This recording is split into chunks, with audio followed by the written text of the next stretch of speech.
we start our meeting. Public hearings and presentations by the board. We're going to start with some recognitions. The Board of Education would like to recognize Brody Light for being selected to be in the Missouri All-State Choir. Brody's a senior this year. The Missouri All-State Choir will perform in January at the Lake of the Ozarks during the Missouri Music Educators Association Conference. Brody had to make all-district choir first, and that comprises singing solo, getting a high mark, and sight reading as well as the solo. Brody is a bass singer, and only 4 bass singers were selected to represent Central Missouri in the All-State Choir. Brody is also a member of the Rolla High School Chamber Choir, directed by Jason Barlesmeyer. Good job, Brody.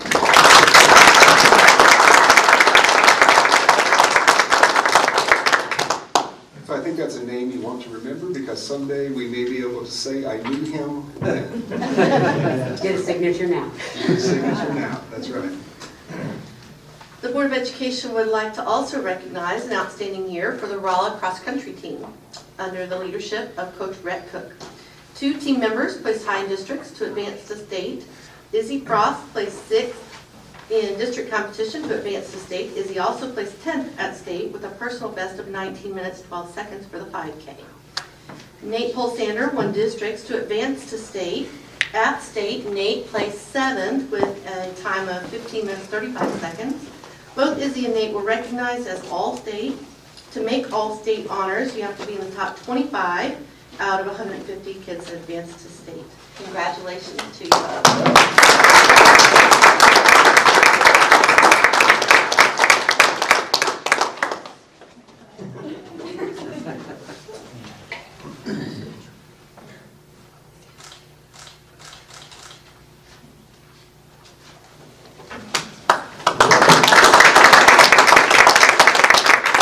Izzy has 2 more years of running to advance even further, and Nate just announced that he will be continuing his athletic career at, and I'm going to get it wrong, is it Alabama, Huntsville? Yeah. So just signed his national letter of intent, continue running there. So great job to those 2. So congratulations. Congratulations, everyone. All right, moving on now to questions from the floor. At this time, any person wishing to speak on any question previously discussed through administrative channels and not on the agenda will be granted 5 minutes to make a presentation to the board. Please take any photographs. Seeing none, we'll move on to presentations on agenda items. Any person wishing to speak on any items on the agenda will be granted 5 minutes to make a presentation. Please state your name for the record. Moving on now to our consent agenda. A consent agenda is utilized by the Rolla Board of Education as a means of dealing with routine matters, which must be considered by the Board of Education but require minimum of discussion. All Board of Education members receive and review written information supporting the items listed on the consent agenda well in advance of the meeting. While any Board of Education member is welcome to remove any item from the consent agenda for separate consideration or discussion for any reason, normally all items on the consent agenda are approved in one motion with a minimum of discussion. And these are items A through J. Yeah. Carla, I would like to exclude check number 101562220 to music until we have approved the contract with it. Okay, sounds good. We'd also like to call out with our sad regrets that we have accepted the retirement of Amy Herman. She's been in our school district for 22 years, so we will miss her come the end of our school year, but glad that she has been part of our Bulldog Nations. All right, moving on now. We're going to go to old business, and we'll have our... Oh, I'm sorry. Yes, thank you. Can I get a motion to approve our consent agenda? I move we approve the consent agenda. I'll second. Excluding what Jim said. I'll second. Right, all in favor say aye. Aye. Those opposed say no. Moving on. I got ahead of myself. Thank you, Jim. On old business, they are safe to return in-person instruction and continuity of services.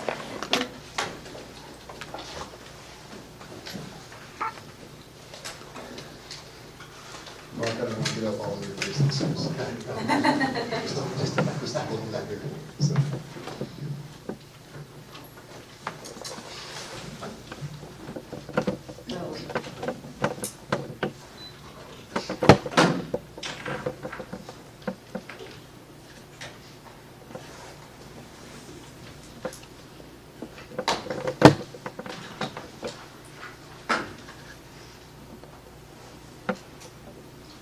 if you want to, can you, I was waiting to make sure that's going to be okay. Things like that. is that okay, Gina, for Yes. filming? Yep. Okay. All right, so update on our safe return and continuity of services plan, December 14th. We have a few items to talk with you about tonight. First, just a quick review of our current district instructional settings. So still daily seated learning and still offering full online options for students. Our enrollment in online learning, we have a little over 100 students who are taking advantage of virtual learning, more so at the secondary level than at the elementary level, but you can see the numbers there. And then our total enrollment remains fairly unchanged throughout this school year, so a little over 200 early childhood students and just over 4,000 K-12 students. So all those have remained consistent throughout this school year. So in reviewing our plan, I just want to reconnect to our primary goals as we came up with this plan. I won't read all of those to you. But in general, I've said over and over again, there are three primary goals that we are focusing on. That's a safe environment, instructional progress for our students, and social and emotional wellness. And everything that we are doing is trying to balance those three and provide the best educational experience that we can, and also make sure that we can offer a full year of instruction and not have to change any of our instructional modes, that we can continue to attend in full seated learning. So throughout this has always been our goal. The Safe Return plan has 8 required elements. Our plan has to address all of these elements. However, there are no requirements about how we address each of these. For instance, I've got the first one bolded, mask guidelines. One of the options that we had available to us in our plan was to say that masks are allowed. Okay, so throughout this plan does not dictate to us from the federal level required elements, but it does dictate to us those items that we must address in our plan and describe to our patrons how we're going to address each one of these 8 items. I bolded 3 of those tonight: mask guidelines, contact tracing and quarantines, and vaccinations. The reason I bolded those is in Missouri, school districts across Missouri, those 3 items have become topics of conversation over the past month due to letters received from the Attorney General. So I wanted to highlight those because we are going to look at each of those individually and also address the letters and what it means for our school district.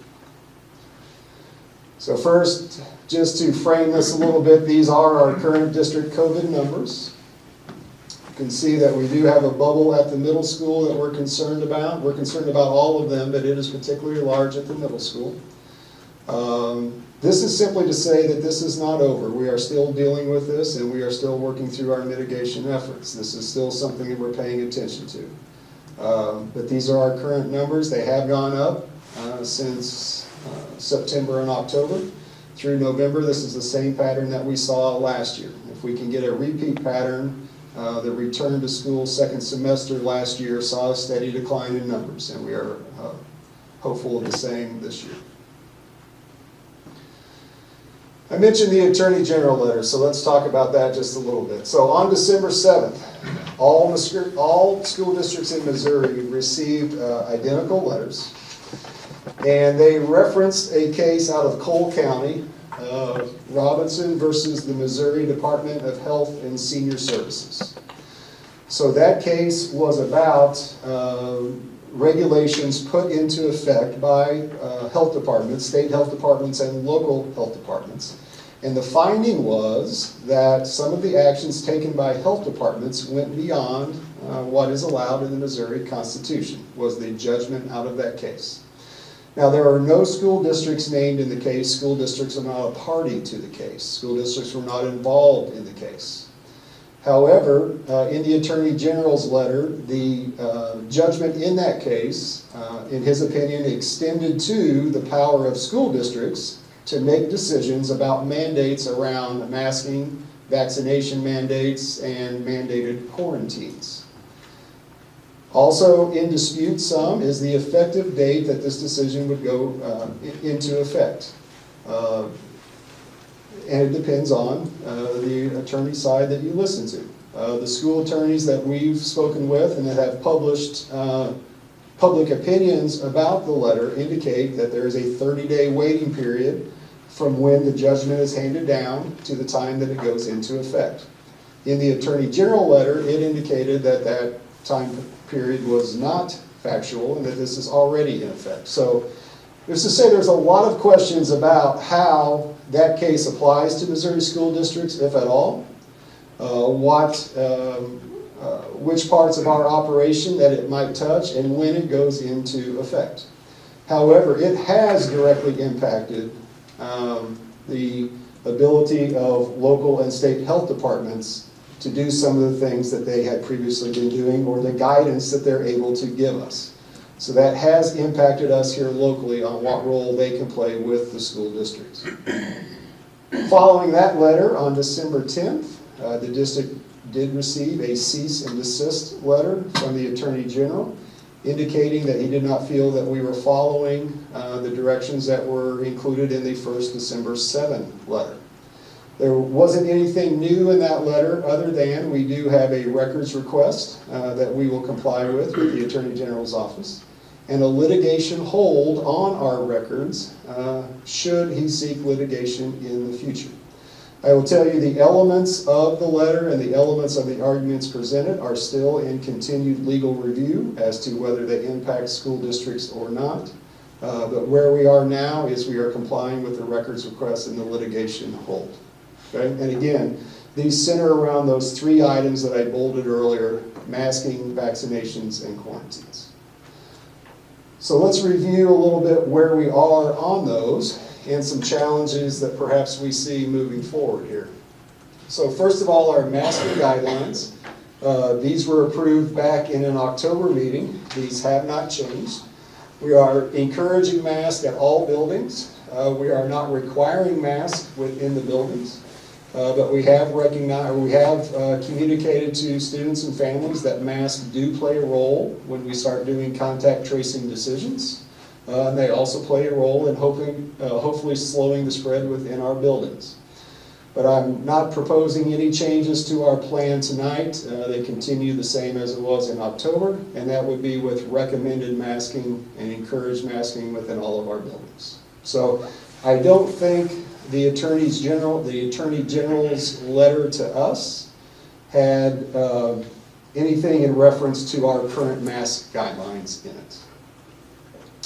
The part that probably did result in the cease and desist letter is our contact tracing and our exclusion from school policy. So I want to review where we are now to make sure that we're all on the same page. So when we have a positive case within our school district, we complete the contact tracing for in-school contacts.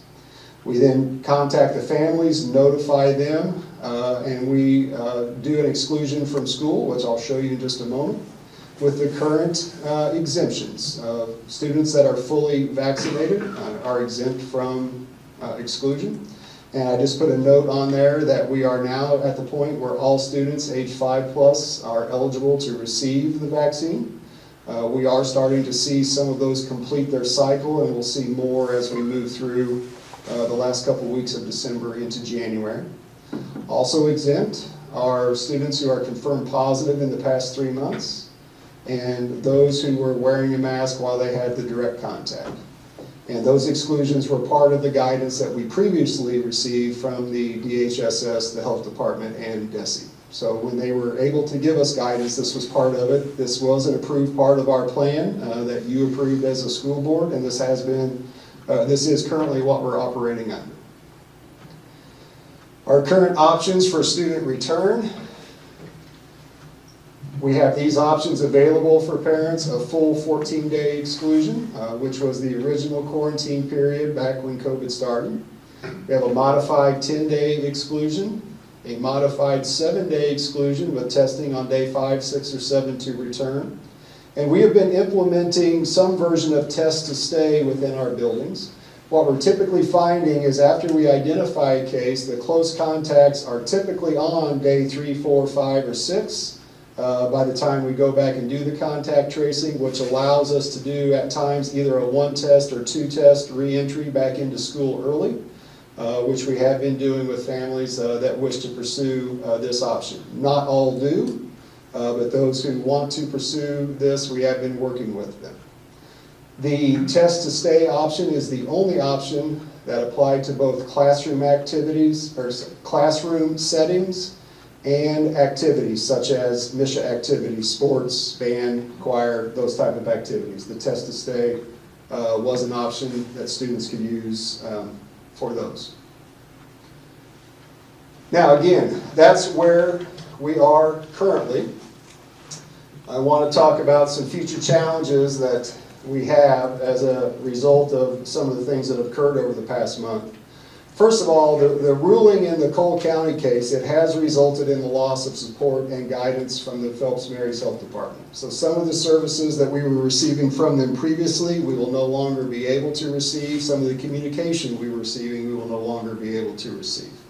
Some of the support and guidance that we were working hand in hand to try to make sure we're doing the right thing will be gone.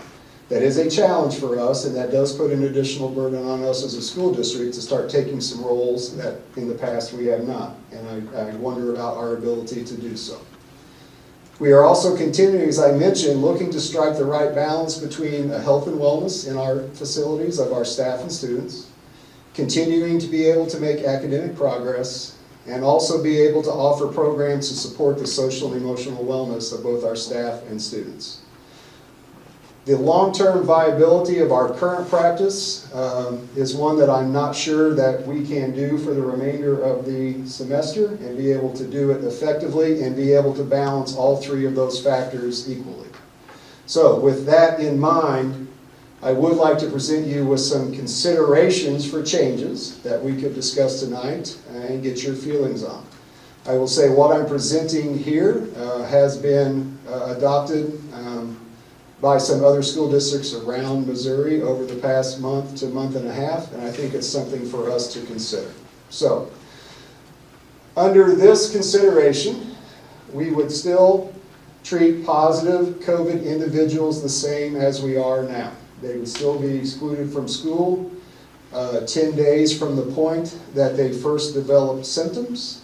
They would be able to return once their symptoms are improving, which is our current standard, and they are 10 days out from either the onset of symptoms or their positive tests, depending on what their situation was.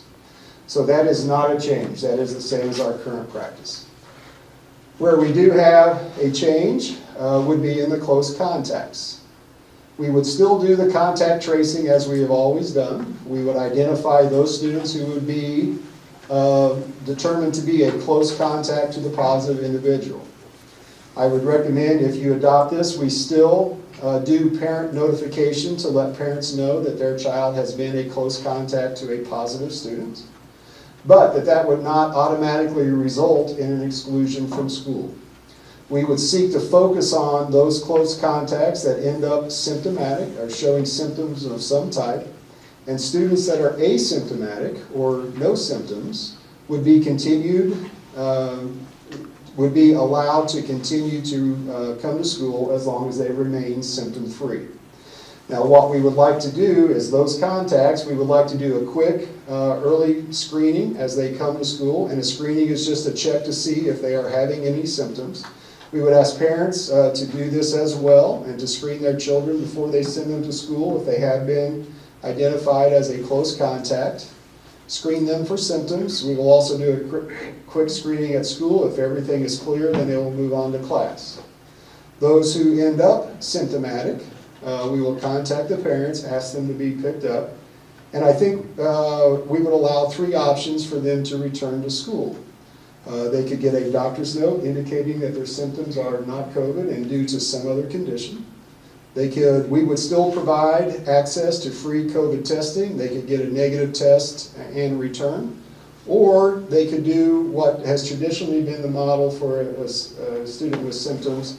They could stay home until they have been symptom-free for a period of time without medication. I would recommend that we set a period of time of 24 hours to be consistent with our past practices. There have been times where we've moved that up to a 72 hours without symptoms, but I think 24 is reasonable and safe for this case. So I'm going to pause there before we move into some other unique situations to see if you have any questions about the changes that I'm asking you to consider for contact tracing and excluding students from school. Will the health department still notify us of the positive tests? Health department, to our understanding, is still able to notify us of positive tests. Yes. We are hoping that continues. I think there's a lot of uncertainty for health departments about what they're going to be allowed to do and not.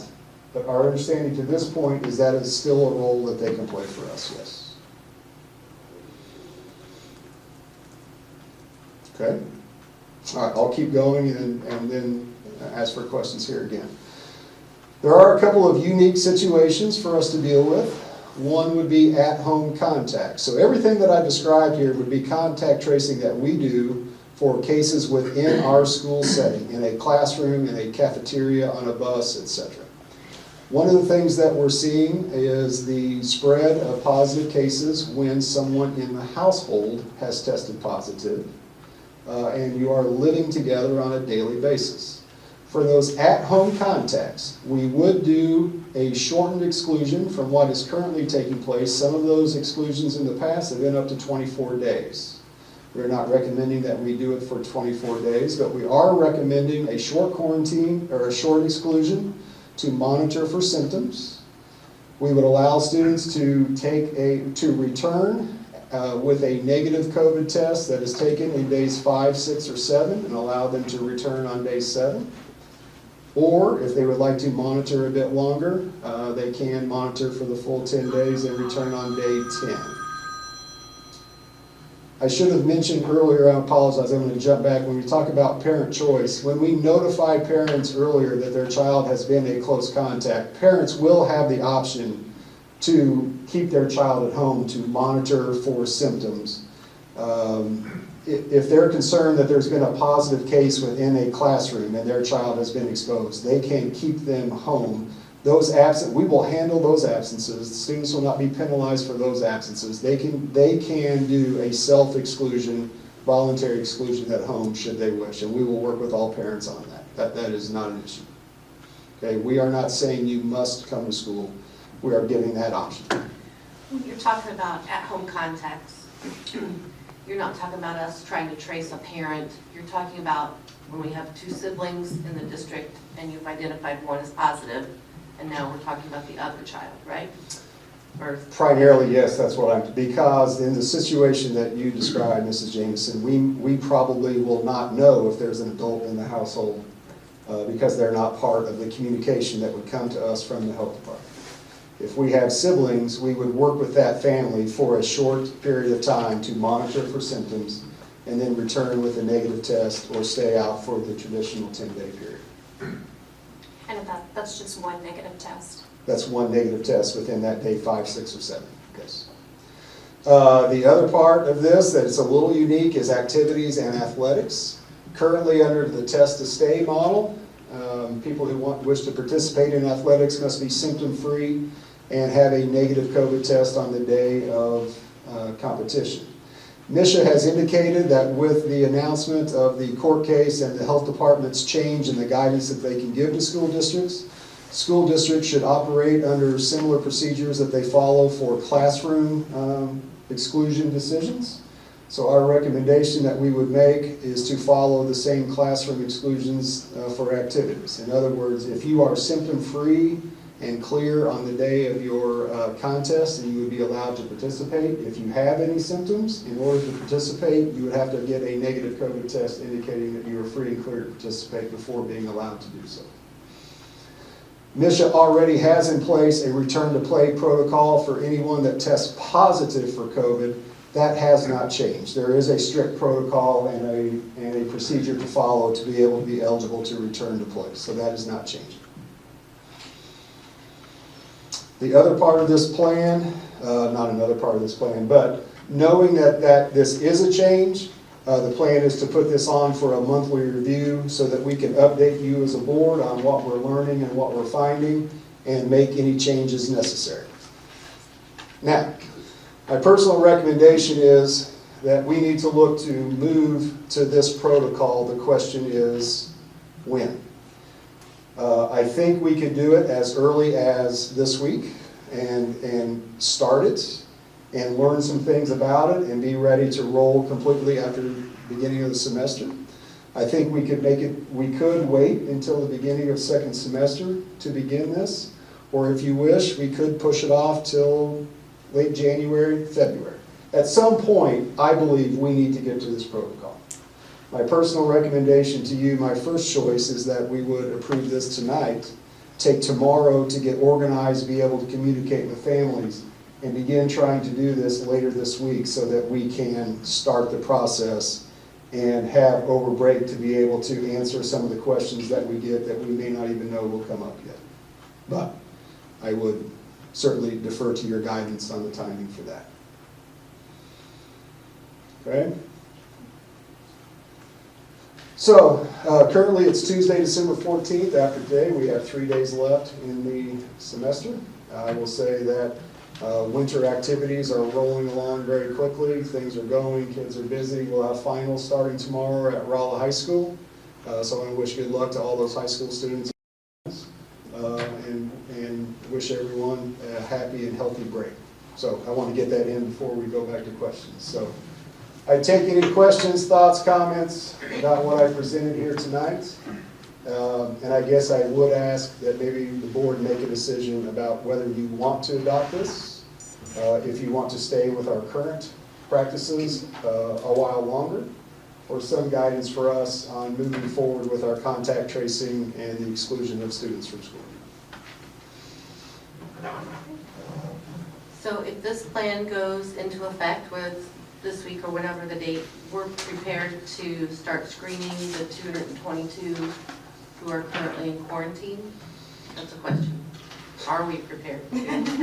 I thought you were making an affirmative statement. No. I felt a lot better. Are after we you said- prepared? So the one building that will be a challenge will be the middle school. That is the one that has the most students excluded. I think the other building, the numbers are small enough that they are, I don't want to say easily handleable because it's a new process, and certainly there are things that we'll need to work through, but it won't be due to the volume of students that will make it a challenge. It'll just be the newness. So that volume of students at those buildings is very manageable.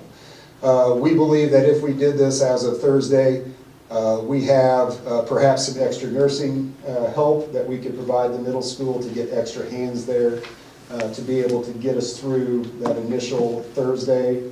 It will not all happen by 8 o'clock. We would have students, for some of those that it was full classroom exclusions, report to their classroom, and nurses would get there within the first period. But yes, there will be challenges, but yes, I believe we will be able to handle it. And we have enough subs for the teachers that are positive? Yes, I'm going to go back here.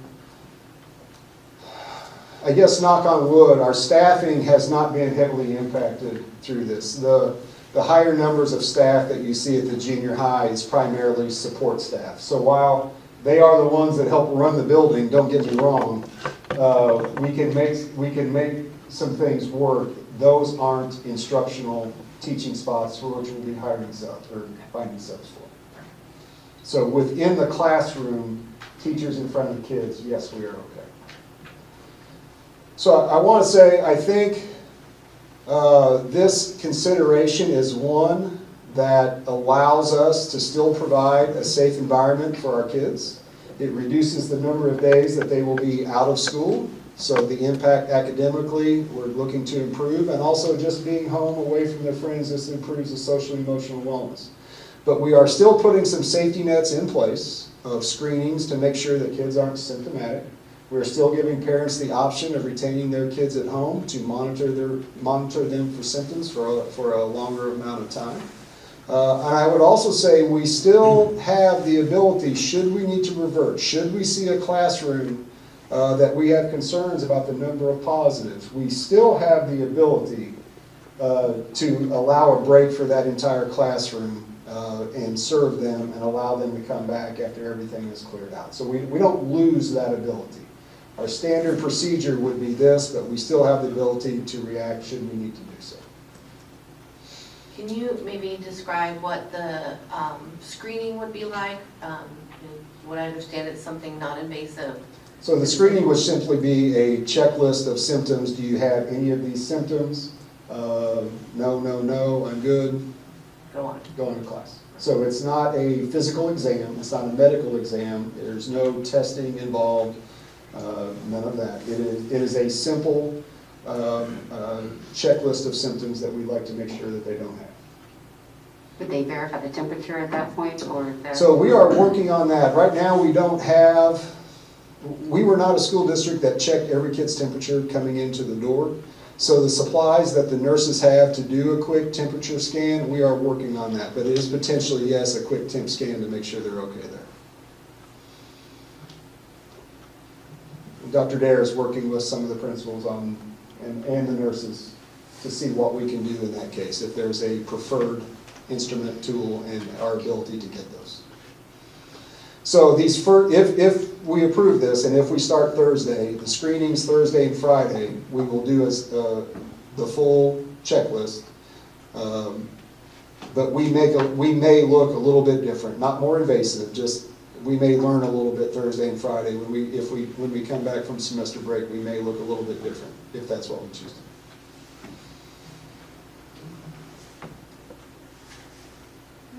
Anybody have any other questions? Okay, so then we need to make a decision on when we would like to start. So if and when would be the two questions. If you would like to start, and if so, what date you would like to do so. I make a motion to accept the Return to Learn plan, the updates, beginning December 16th. I'll second that. Okay, all in favor, say aye. Aye. Those opposed, say no. All right. Okay. We will, Gina will, I'll say Gina will have a communication ready. We will probably try to communicate that to the staff first, and then communication to the public would be first thing tomorrow, is my thought. And if she tells me different, then I will nod and say yes. But that would be the general plan for now. Okay. Thank you. All right, moving now on to our long-range facility update. Dr. Dare.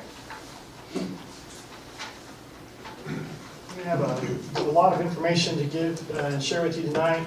I'm going to introduce Mark Ruther to you once again, and ask Mark to introduce his folks, and we'll kind of tag team this as we go through these first few pieces here. And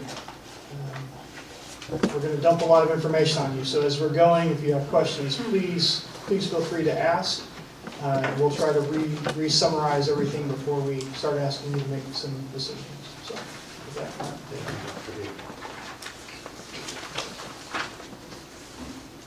Thank you, everyone. Again, Mark Ruther with Owner Associates. Dennis Hammer, Owner Associates, who's project architect. Melissa Wuker, as Dr. Dare likes to say, she does everything in the office. And then Chuck Gilberts with McClure Engineering is here as well. Also, I want to have K&S, they came just to show interest in the project. I'm going to have them introduce themselves real quick. From Josh, Sure. if you would. Josh Quick, I'm the project manager. Tim Smith, I'm the superintendent, working on the project now. Glad to meet you all, thank you. Hi, I'm Tom Kreska, I'm the president of KNS. Nice to meet you. I'm Dennis Stice, vice president, and was the estimator. So we just wanted to have them at the meeting, just to, if there's any questions, and I appreciate them being here. First, I just want to say that we pride ourselves in cost estimating and trying to keep projects in the know as far as in what our projects that we do have a pretty good handle on construction costs on a yearly basis, and we track them as they're coming into the office, and there's trends that go. I actually do remember the first time, 1998, when we went from $89 a square foot to $100 a square foot in Columbia, Missouri. So so when I come and present these types of numbers, we missed it on this. You know, it was a lot of things that are happening in the world right now, and I'm sure everyone is aware of that, but between the pandemic, workforce availability, contractors being able to get the workforce available, materials that are out there, it's really been a tough and difficult for contractors to be able to keep projects going, and we're all in the profession still trying to find ways to manage these projects and keep them moving along. So with that said, I just wanted to put it out there, this was missed. We really, the cost per square foot went way up on us.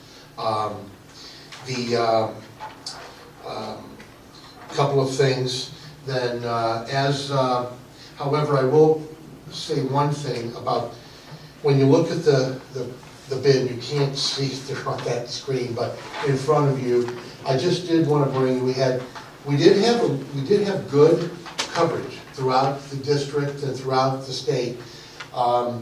There was, at one time, there was 12 to 14 contractors who taken out drawings, dropped to 8 that were very much in the running. A lot of subcontractors were taking out drawings, and a lot of questions.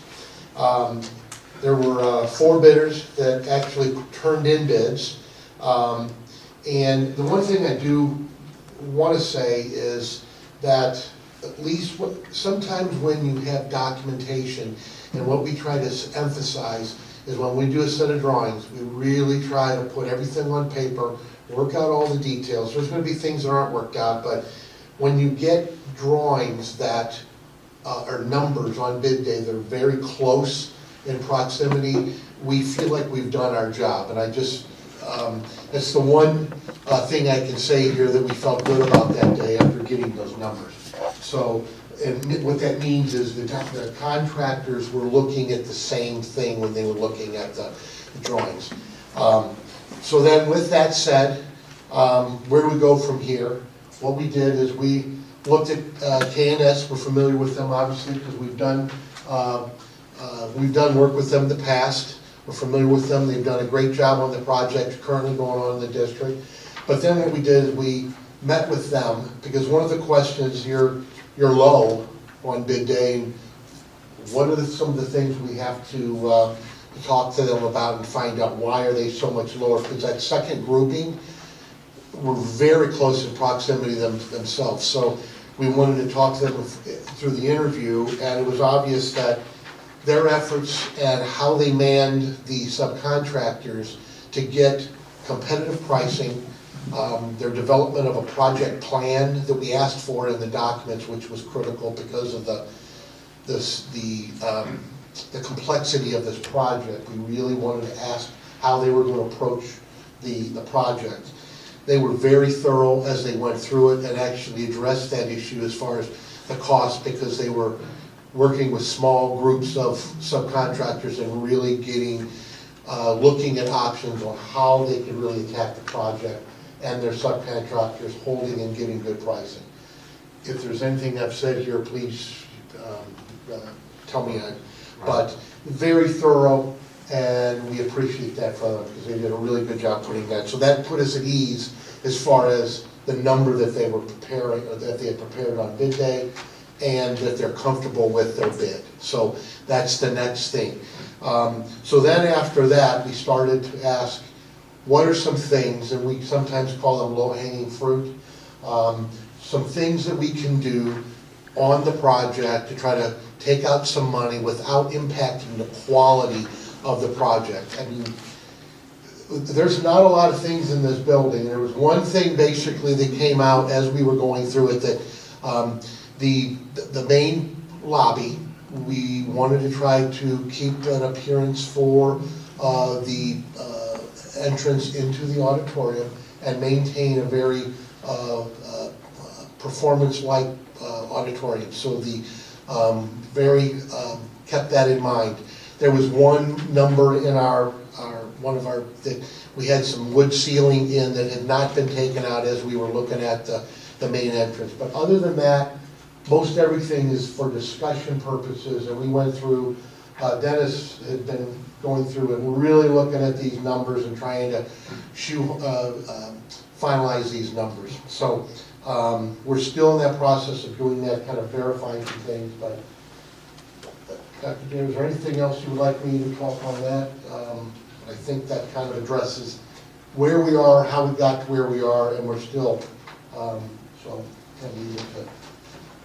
Yeah, so what we'll do here, I think Dennis is prepared to kind of talk you through some of these items that we've talked about, and we've kind of used this language of, yeah, we could do without that, or no, we can't do without that, or maybe we could do that later, is kind of the approach we've taken on some of these. So these are just kind of our recommendations at this point. Dennis will talk through this list with you, and then I'll kind of summarize for you what that means in the grand scheme of where we are budget-wise and what we're looking at as far as the difference.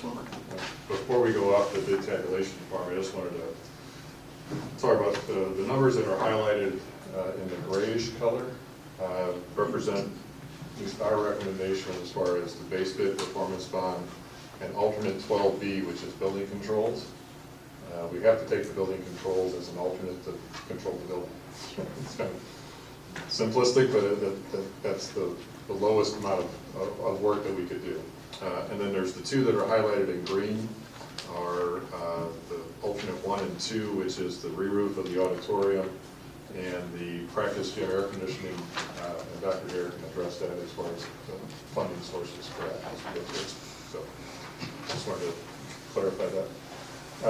If you could change to number 2.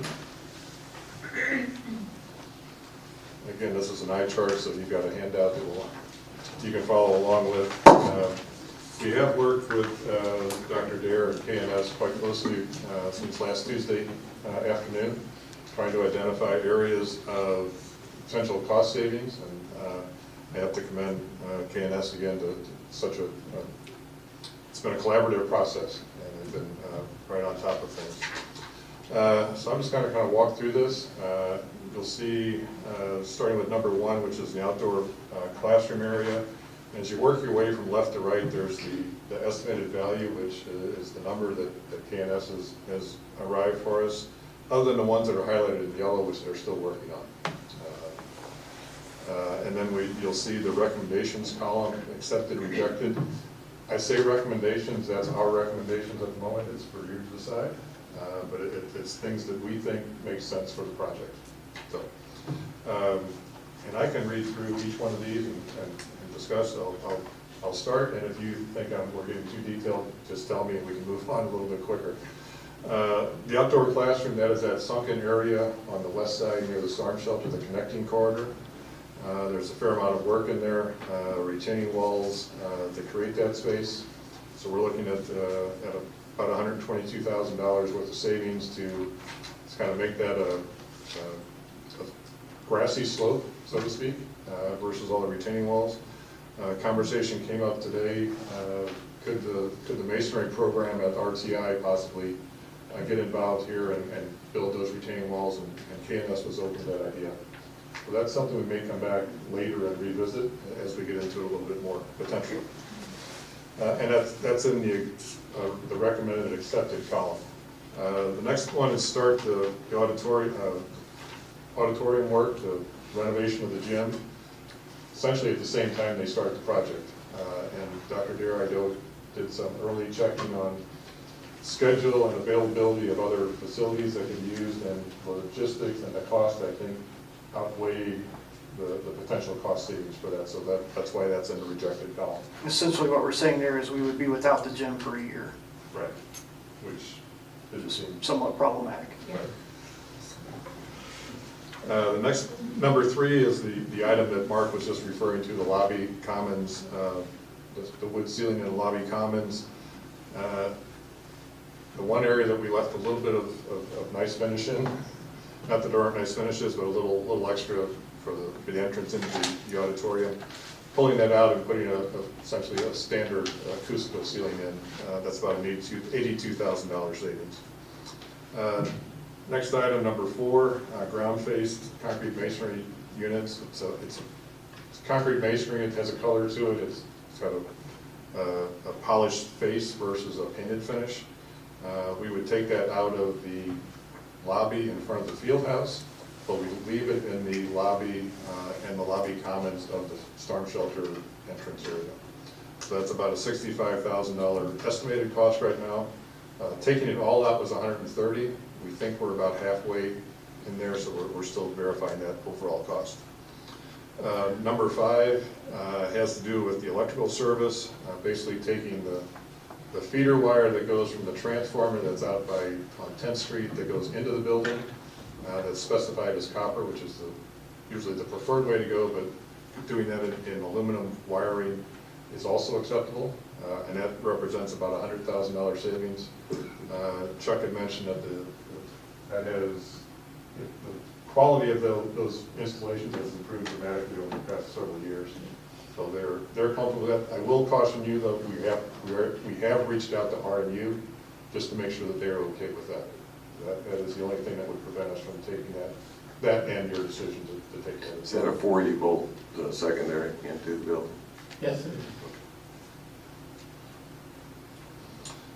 Item number 6, delete FRL, which is a fiberglass reinforced laminate. Call it a plastic laminate panel that has a little bit more beef to it. We've used that in the lobby of the lobby commons for the storm shelter, as well as the auditorium. We're proposing to take it out of that lobby commons, but still keep it in the auditorium, and that represents the $22,000 savings versus the $33,000, which is the cost in the auditorium itself. A couple other smaller items as we go through. Right now, in the project, we have bid out volleyball systems for the main court plus the 3 cross courts. We would back that down to just the main court, and then over the course of time, the district can purchase the other ones. Although we would put all the floor inserts in the wood floor so that you don't have to go back and tear the floor out. So it'd still be Number 8 is wall padding, which is actually on the east side of the gym, up against the CMU wall. As players run off the court, run into the padding. We had that specified as a fire retardant material. It's also acceptable to not be fire retardant, so it's a slight savings there of $2,100. Number 9.1 and 9.2, it's an either or. I've highlighted in grade 9.1 because we recommend going to 9.2, which is changing the insulation material and the ductwork that's above the stage on the outside of the building. It's about a $68,000 savings. Number 10 is a couple of sets of control doors within the existing building, which basically allowed us to lock off the existing building on the event of on days of big events, smaller events, I should say. By taking these doors out, we may have to have people stationed at those couple of cross corridors to prevent people from going throughout the building freely. I thought that was a legitimate savings at the moment for almost $12,000. And then number 11 is fire shutters, which is the separation between the new lobby of the field house and the existing corridor of the administration building. We have a number of fire shutters across there to keep that open. We have 4 fire shutters. We're proposing to take 2 of those out and put a solid wall back. That is more towards the administration side where there's actually a floor drop. Makes more sense there versus the northern side where the floor is level. We still keep that open in there. And that's about a little over a $12,000 savings with that item. Number 12 on the other next page, in the very back of the auditorium, we've included a vertical platform lift. Call it a small elevator. Same thing. Basically, it's one person in a wheelchair and a companion person that can fit in there. We've discussed that with Dr. Dare, and as well as the program does not anticipate teaching within the control room. So we feel we don't need to get students up to that level at this point in time. There's always a possibility of bringing that back in at a later date, but that's a fairly significant item of over $50,000. And I would just point out, there are connection points midway up the auditorium that are accessible by ramp that would allow them to bring the control boards to that point. So if there were teaching that needed to be done with a student that needed access, it can happen still. It doesn't exclude anyone. And quite honestly, someone in a wheelchair would have difficulty maneuvering inside the control room anyway. It's just not designed for that. The viewing angles within the control room down to the stage are So it pretty severe. seems like a reasonable. Number 13, we have 3 sets of divider curtains in the field house. This would take all of those out, which could be purchased at a later date. We would leave the electrical rough in, so the power would be there for those. And number 14 is still a number we're chasing.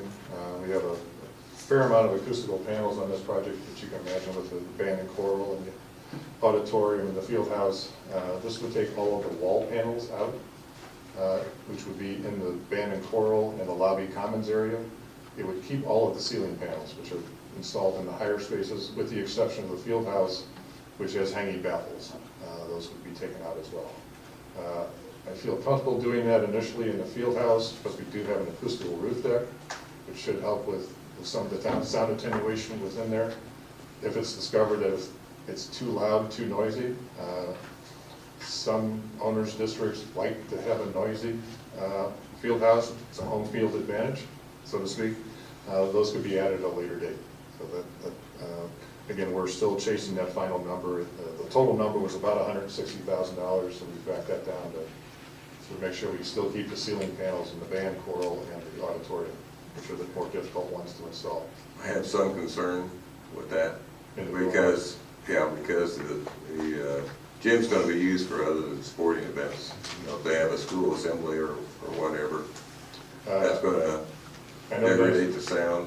I know Dennis Dye from KNS is getting a separate number, I believe, Right. just on the.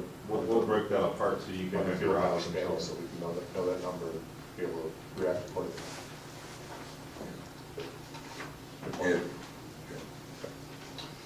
And If we would take all the items that were in the recommended column for acceptance, it's about $660,000.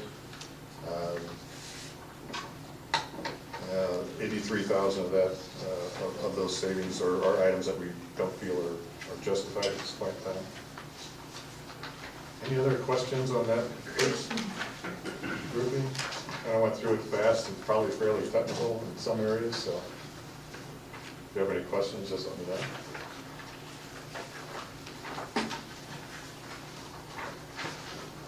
If you go to page 3, we also looked at what are some of the things that the district could possibly do with their own staff. We did briefly talk about the retaining walls at the outdoor classroom, which is not on this list. That was something that came up later in the day today, and we don't have a number for that at the moment. And you'll see there's only a handful out of these 8 items that the district at the current time thinks is reasonable to take on. And that being putting in the acoustical ceilings within the project, basically buying the grid and the tile and doing the installation.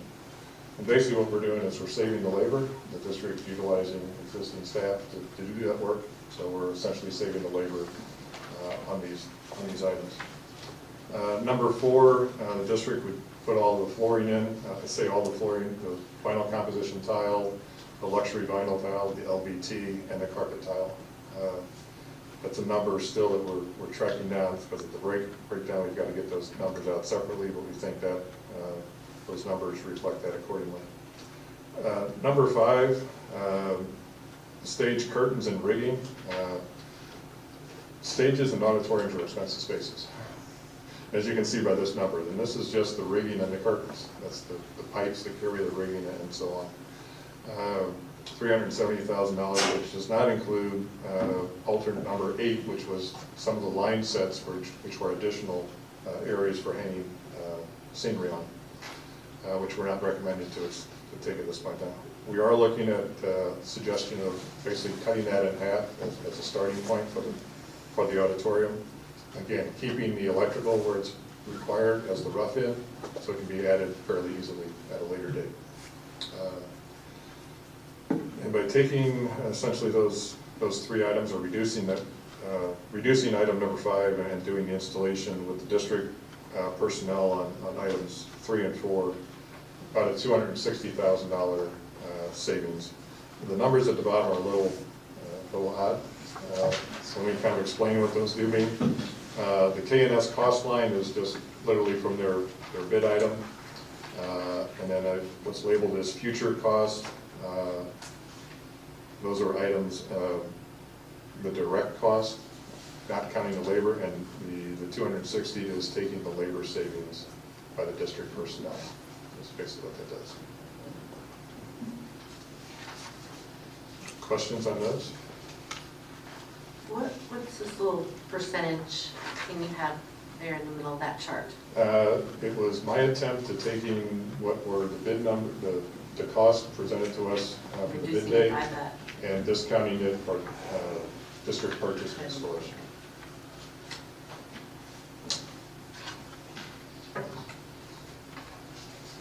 I couldn't find a good way to fit all that in that little. I know. The last two pages will make a little more sense after Dr. Dare speaks on the funding part. Talks about the ESSER fund breakout for which is included in the base bid amount. There's a breakout of 12 different items here. I'm not going to read all 12. They are mechanical in nature. They have to do with air quality improvement within the existing building. An existing building, in this case, is converting the existing gym into the auditorium stage, scene shop, theater, classroom, and dressing rooms. And there is some locker room work that is done as part of that as well. So that's where all that comes from.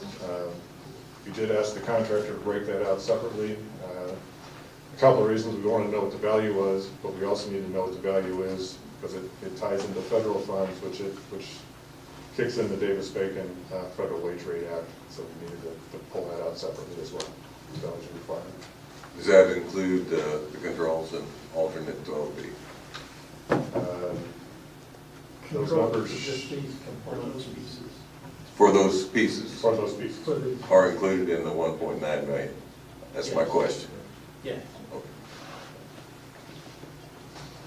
Can I go back through and answer any questions? I have one question before, he probably can answer it, but I would like to know what the construction cost estimate, your final construction cost estimate was, not the project cost. It's on the bottom of the bid tab. 2286. No, that was the advertised number, but you came to us back in April and gave us a revised project cost estimate, but that would have other things in it besides the construction. I'm trying to get to a variance here. What?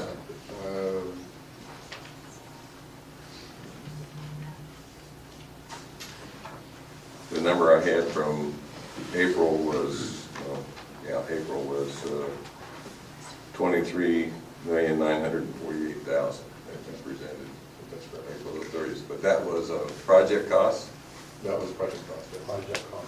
All right, and we're comparing construction costs. I'm trying to get to the construction costs to know what our variance is, because your fees are included in the project cost. Yeah. That's correct. Yeah. All right. So if you can get that Yes. Okay. Yes.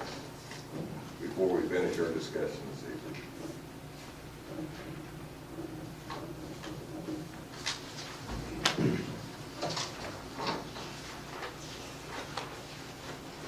Myron, you want to pull that up? And Jim, I've got some emails from past, I'll look at that here in a second. But I think some of those were projections as well, so I'll have to sort through those. But Yeah. I know But what in Jim that, said. they'll have, Mhm. yeah. Yep.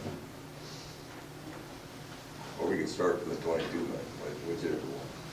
Well, that's what we're going to do here, but we can chase that as well, so that's easy enough.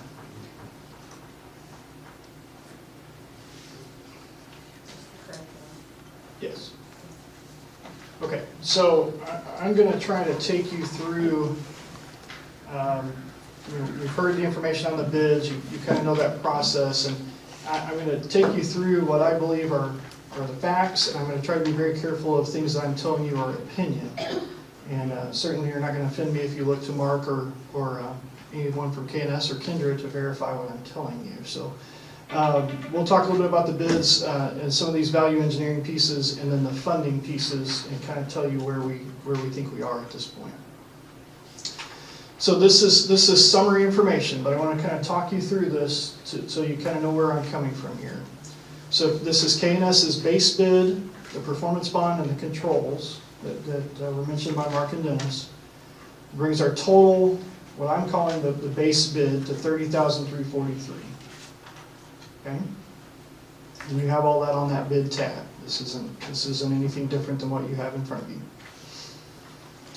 So if we carry that over, the $30,343. 30 million. All right, thank you.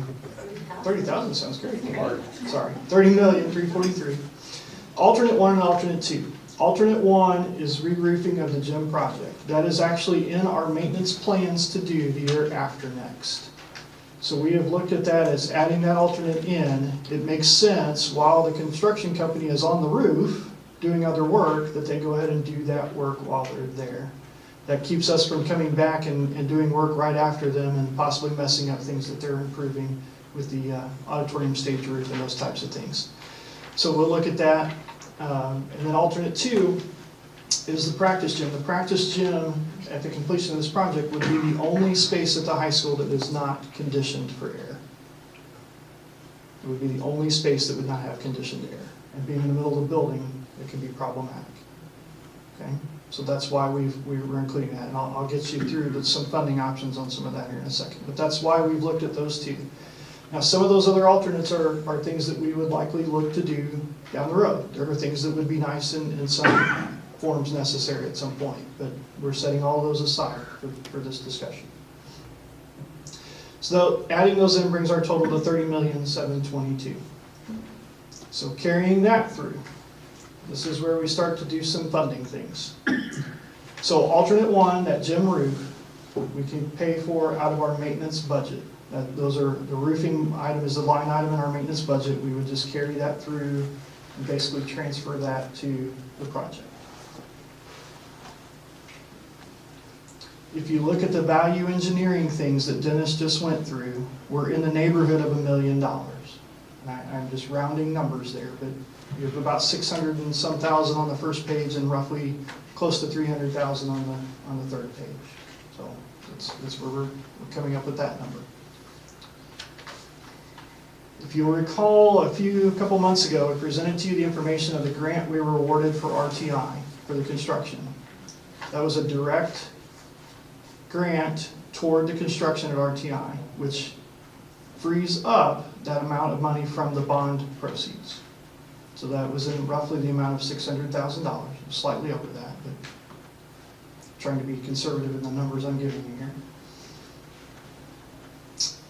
The items that have been called out, that last page that Dennis was talking to you about with the ESSER funding, those are HVAC upgrades, indoor air quality upgrades to the existing structures, totaling $1.9 million.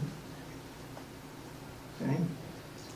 So subtracting all those funding sources, that lands us at $27,088,000. I'm going to pause there. Does that make sense? Anything about any of that seems out of place?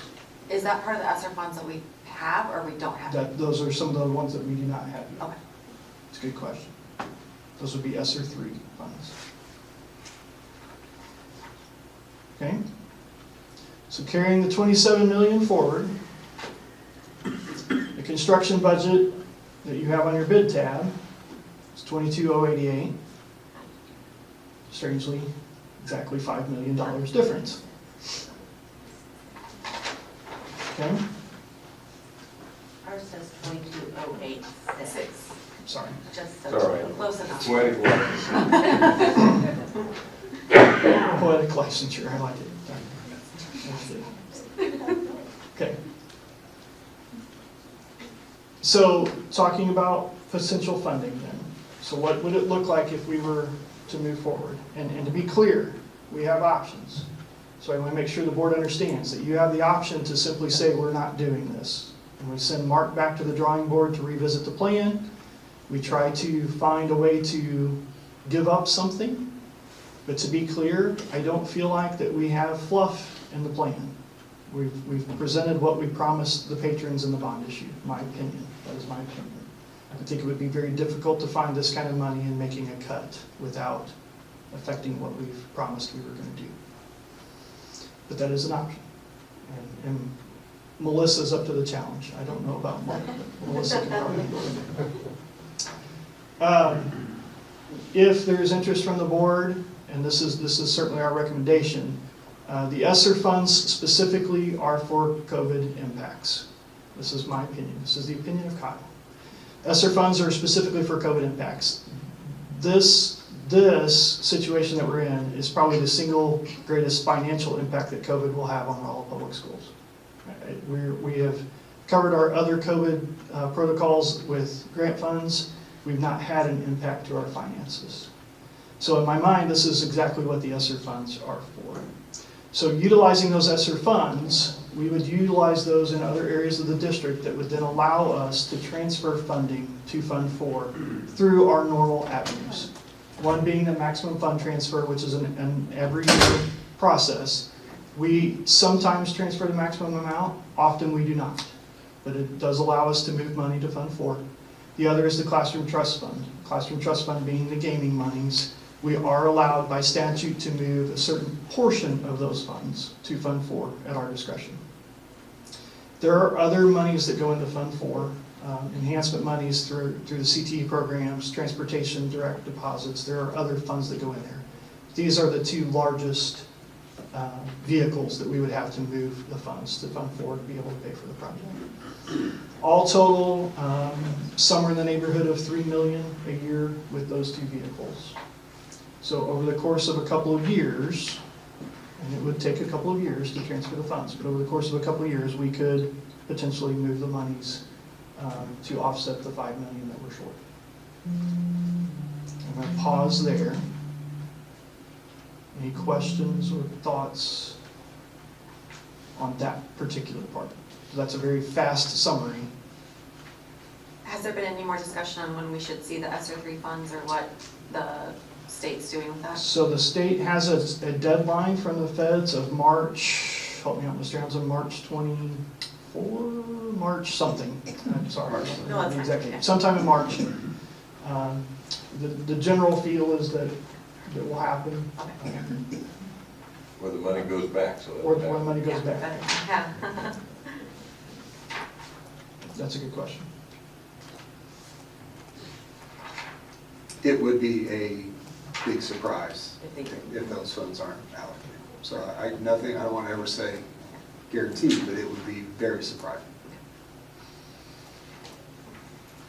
And if we transfer these funds, we'll still be in compliance with all the limits we have to have and have all the other funds. I mean, we would still be good as far as those are concerned. With using the ESSER funds, yes. Now, to be clear, there is probably not a full, if we do the 1.9 and the 5, we're only about 6.8 in ESSER, so we're just a little short. There are a few other things that we will need to do with ESSER, so I should be clear with that. There would be some funds that are going to come directly out of our Fund 4 account, similar to the $6 million that we set aside initially for the program, for the projects. But that what is the current balance of our Fund 4, Kendra, from our budget? While she's looking, I don't know if she has it with her or not. Well, or what you project, or, yeah, without us using any money in there.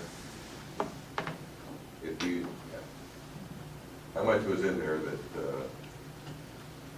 in the year without us using any for construction? We had other things in there, we had other. Correct. I don't have the budget in Yeah. front of me, so Okay. I apologize, I don't know off the top of my head. I can run upstairs and get it. I can get if you'd it, like. I can get it. So one other thing, I did not include this, again, just trying to be conservative in the presentation to you, because I want to make sure that we're not putting us in jeopardy. We also have the excess funds from the bond sale. And I did not incorporate that in. Now, that was not that's not $5 million. It's not going to fix it, but there are a few excess funds there that we've spent About on. 1.83, I think. There was a fair chunk there. So again, not wanting to allocate every penny, just trying to be fair in how we're looking at this. So what, the junior high and RTI projects underway, and we're looking at this one, and we're waiting to bid the next, what does that do to the next project? So hold that thought. Okay, I We're didn't going know to if have that was a Mr. future Ruther slide. address that here in just a minute. Okay, yeah. Yes. That's a great question. We've already What's that for Truman? prepped for that. Okay, good. Okay, so I want to plant one more seed here, and then certainly we'll continue our discussions. But the recommendation that we would have for you tonight, and this is a little strange, but this is the way this would need to work. Our recommendation to you would be that we accept and approve the contract with K&S and Associates for the base bid performance bond and control amounts. So we're actually going to accept a contract for that total full amount. Then we will go back to, as we finalize the pieces in the value engineering, and get exact dollar amounts on everything, and we add the alternates 1 and 2 that we discussed earlier, the first change order would adjust all of that up and down, both ways. That's pretty standard. The other pieces of that are just funding mechanisms from our side, so they don't necessarily affect the actual contract itself. Okay. So in relation to the high school, to this project, we're going to talk about Truman here in a second, a little bit further. But Mark, do you want to talk in terms of impact to the Truman project and what we're seeing here? One of the things that we talked about, one of the things that we've been talking about today, and we are now, in a lot of cases in the office, as we get numbers, we're trying to find other ways to approach each project. And this isn't just in the Rolla district, but it's every district that we're looking at. We've actually had a district want us to use ICF. I mean, I'm not suggesting that, I'm just saying there's a lot of things that we've been starting to explore. One of the things that we had thought about with Truman, we have the library in the storm shelter. So we originally had planned on that being a precast storm shelter. With that building type, or with the library, we're not going to need to go up nearly as high as we would typically need to go to in a gym or even a choral music in middle school.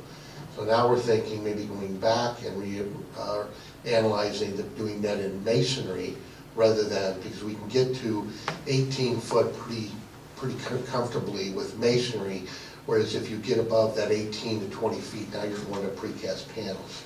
So the one material that we've been hearing from contractors, and I'll ask that the K&S to even say I don't know, or I'm off, but the one thing we've been hearing is the masonry does not seem to be, the material does not seem to be as held up as precast panels and shipment and things of that nature. So that's one of the things that we're looking at on that, which could be a very big part of that project.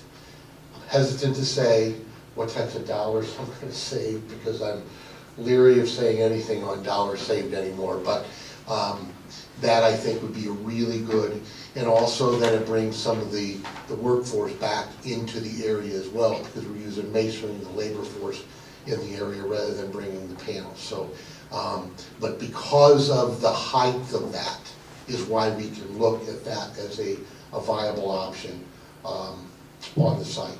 Mark, yeah. What are they used for roof construction and masonry? We have been using steel with a deck with a poured slab on top of the deck. I don't think we're going to go with precast tees in that particular case, because the steel on that particular case I think would be the most economical way. As we get into it, we'll look at that, but that is what we were talking about today in the office. So that, I think, could be one of the bigger portions of the project. And then the renovation and things of that nature, the administration, maybe even using structural steel studs with drywall on the inside and brick on the outside, because that would, it's going to be in the administration area, so that, and there's going to be a lot of casework on that, so I think that would be another area where we could save some dollars. So we're looking, Andrew's trying to keep the height of the building down. So those were two of the big things we think we could maybe look at trying to control some costs.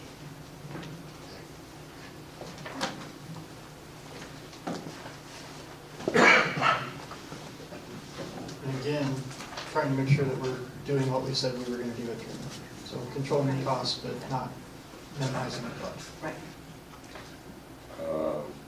From the budget approved, I have a ending balance in Fund 4 of $12.7 million at the end of '22.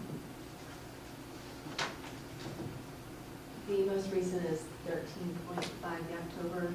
Okay.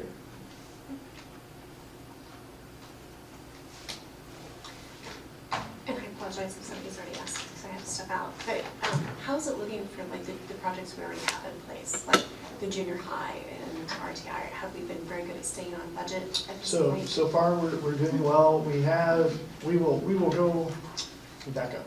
There's a $100,000 contingency on those projects. We're gonna go over that just a little. I'm gonna present some information to you tonight on the rock. We hit a little more rock in there than we were hoping, and some hard rock, right, Tim? Yes, sir. But it's not significant. And so, being out of the ground, you start to feel a little better about those contingencies. We kind of know what we're dealing with now.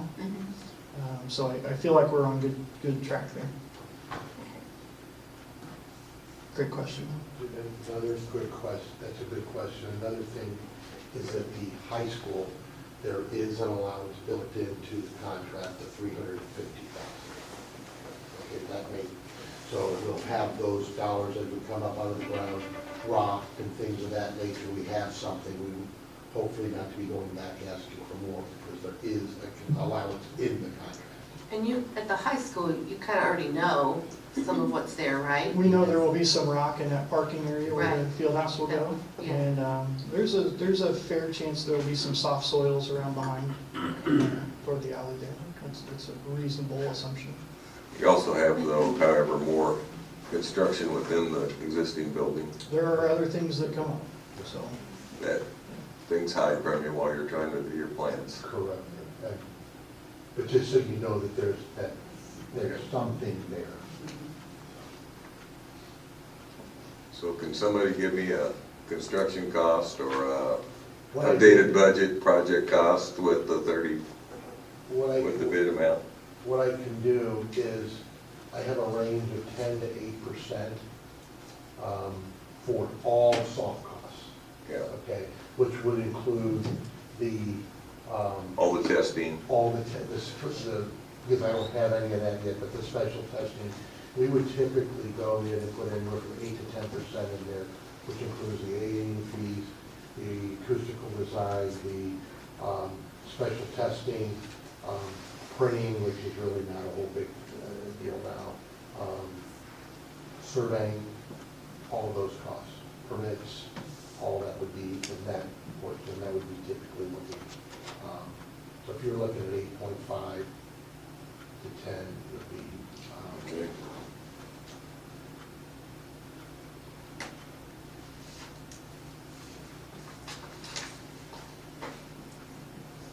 Do we also know what the timeline is for the KNF bid? So couple of items, and then we can let them address this as well. And I want to make sure you understand that we're not wanting to pressure the board. However, I'm going to pressure the board. There is a real thing out there that's called January 1. And in this environment especially, there is the strong likelihood that we will see increased material costs January 1. Some of our vendors are reporting price increases on January 1 of 8 to 10%. So I do feel like the sooner we can get a contract in place, the sooner KNS can lock pricing in and lock subs in, and that will be to our benefit. Timing wise, and I'm going to let you guys talk, but my understanding is they're ready to roll. So you guys want to address that, start of the project and some timing? Sure. Want me to go down there? Can I just say one thing on that? Just like Dr. Gray was saying, we're not looking, I don't want to come here and feel like we're pressuring, but exactly, we run that risk of the delay of holding it, getting into additional costs. So that's what we had talked about, is doing the base bid, at least get them going with contracts awarded to the people they know, steel, precast, and things of that nature. And then the things that we know we still have to work through, they hold on those subcontractor contracts and get those resolved. And maybe what they would be is they would get change order, a credit change order to the contract. So that way we get the contract out, which I have brought one just to be, not to be presumptuous, but just to keep it moving. And then the change orders would credit that money back out. So I just wanted to share that as you start speaking about the contract itself. So to answer your question as far as the timeline, I'm not sure if you're asking how quick we're going to get done or how quick you want us to start. Both. So the overall project itself would start, obviously, in about a month. And it would finish, we have the whole project being done in December of 2023. So as you guys were talking about funding over a couple of years, it's going to take a couple of years to actually, for all this work to become billable. So I think that timing works with your 2-year funding. As far as the project itself, you guys have another contract out with Magi, I think Donald Magi, for demolishing the facility. Yeah, I think it's a retail facility or business or something like that. So he's supposed to be done with that, I believe, by February 1st. So our work, we were planning on starting work on the site around January 15th to 17th, which would be closer down to the field house end of the project. There's some deep sewers, there's some demolition that has to be done on the site, so we would kind of start there and we would work our way back to the north, which would finally encompass where the facility is being destroyed right now. As far as contracts are concerned, the thing that we've done, I think one of the reasons why we were significantly lower than everyone else is we've tried to develop relationships with particular subcontractors, this was actually a new attempt for us to try to battle the inflation that's out there in the market, and as well as material deliveries. So we have a lot of these people kind of on the wire still that we've been talking to for over the last week as we've been trying to develop this value engineering item. One of the keys to be able to get a project in this market to stay on budget is to hit as fast as you possibly can. So what we would do, as soon as we could get a contract out, we need to get a letter of intent out to our subcontractors. They would use that. They'd go out to their suppliers for the bar joists, the precast, the rooftop, HVAC equipment, all of the items that have had like crazy escalation in the last 12 months, and also that have crazy lead times now. So the sooner the better we have in those. So even though the work would start mid-January of working in the dirt and probably demolition work sometime in February, the faster we can get these subcontractors locked in, the better. We are already getting, not necessarily on this project, but just in general, we're starting already with these new letters from concrete suppliers and rock suppliers and everyone else telling us prices are going up. And lead times are crazy right now, so the precast panels wouldn't arrive if we ordered them tomorrow. I can't get them until September. The bar joists are somewhere in August, September, something like that, to go on the field house. So not just locking in pricing, but also trying to keep the thing on schedule, because lead times are insane, like we've never seen. And that's, as far as the budget is concerned, this is pretty typical of what's been going on lately. It's very hard to predict. Like if you would have, and actually Tom up there, my boss, and I, we're coming up, we try to ballpark a project before we ever get started. So in Homer's defense, we came up with 22.5 about 3 weeks ago. That was our guess. And and you really don't know until bid day. You know, and when everything starts rolling in, we don't know what those prices are until, you know, I think our bid probably went in at 157, something like that. So it's not like something we have weeks and weeks ahead of time. It's literally at the last minute. So If I can ask, where were the surprises, or were they everywhere? they were everywhere. It's everywhere. HVAC was pretty strong on this one. I think the HVAC total is about $4 million, although 1.9 million of it, or I think 1.4 million was actually the equipment itself for the ESSER funds. But that one was more than I was expecting. Dennis, I think bar joist was considerably higher than. Yeah, bar joist. Yeah, the steel was fairly high, along with the labor to install it was almost $1 million just in that steel erection price. So it's labor has been high demand. I mean, we see if you're getting paid $15 to work at McDonald's, imagine what our guys are getting paid to install your bar joist. So it's you know, it's understandable where the budgets are hitting. So any other questions? Were you going to be able to use some local contractors to help Yes. with this project? Yeah, we have quite a few, well, Total Building Solutions, which is, you know, not exactly local, but I think quite a bit of their workforce is. They're working on the junior high RTI project right now. They'll be on the project. Stovall Masonry will be on the project, who has quite a bit of manpower here in Rolla. Let's see. GTC. There we go. GTC will be doing the earthwork. Trying to see who else. I think you've got about 60% Phelps County labor. Yeah, about 60% of the labor will be that. Burkle Electric will be doing the electric. They have quite a few employees, so it's more so than the companies themselves will be the manpower that's actually out there every day. Where's Burkle out of? I've not heard of it. Burkle's out of St. Louis, I think, but they've just opened an office where this will allow them to open an office. I think in Sullivan, but they have a lot of people that live down this way. So, you know, that's something that we try for. We've done quite a bit of work over at S&T, you know, and now we have the project with you guys that Tim and Josh are working on. So we try to establish, when we go into a market, we try to establish that local participation and relationship, because it helps us get these prices. So, and that's to our advantage too. Thanks.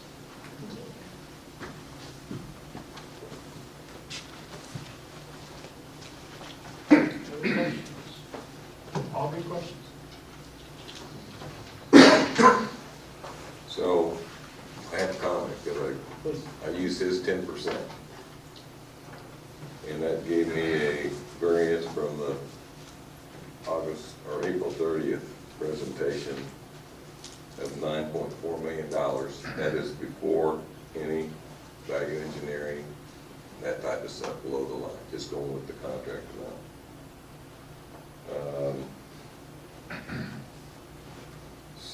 Or the ESSER 3 funding, I came to a project total of all the projects of $42,113,000 after those three items. Our bond funding and premium of $26.8 million, which means out of Fund 4 over the life of the project's $15.2 million.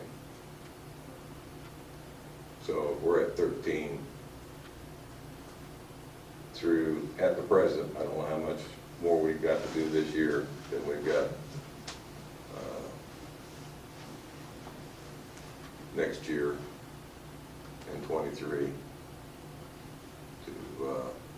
and 24 to come up with the balance.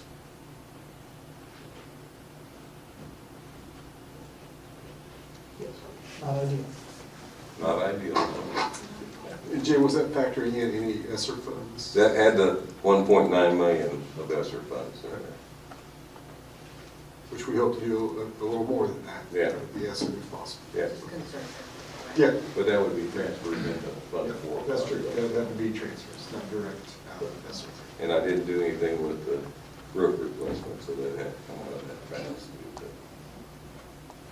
So,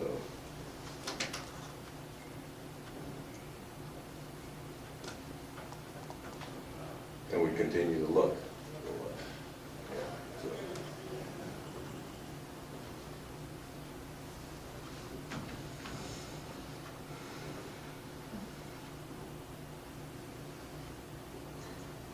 Thoughts?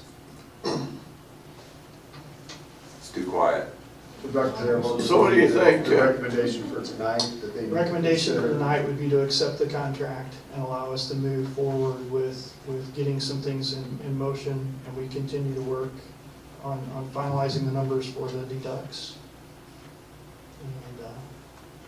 And we'll, I make a motion, we accept the bid from KNS Associates. I'll second that.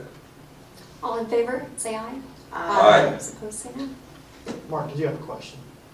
Well, Jim, Andrew. since he seconded Okay. that, that was my question. Okay, all right. So good. All right. I will say, and I reserved this until that decision was made, and I'm not just saying this because they're here, but the team at KNS has been wonderful. We've done several Teams meetings, conference call meetings over the last few days. They've been very responsive to any thoughts or ideas, and even gone above and beyond to try to help find some, they realize the situation we're in. So the projects that we've had going so far have been managed very well. Tim and Josh have done an excellent job, and so I do feel confident that we'll be able to manage this as we go forward. So I do appreciate their work in helping us. Mark and them did some stuff too. I have to give Mark a hard time. Melissa did it all. Melissa did it all. We know. He was a little bitter over that. We've already talked a little bit about Truman Elementary. I'm going to keep going here. We do have, we talked a little bit about the project scope and the bid process for that.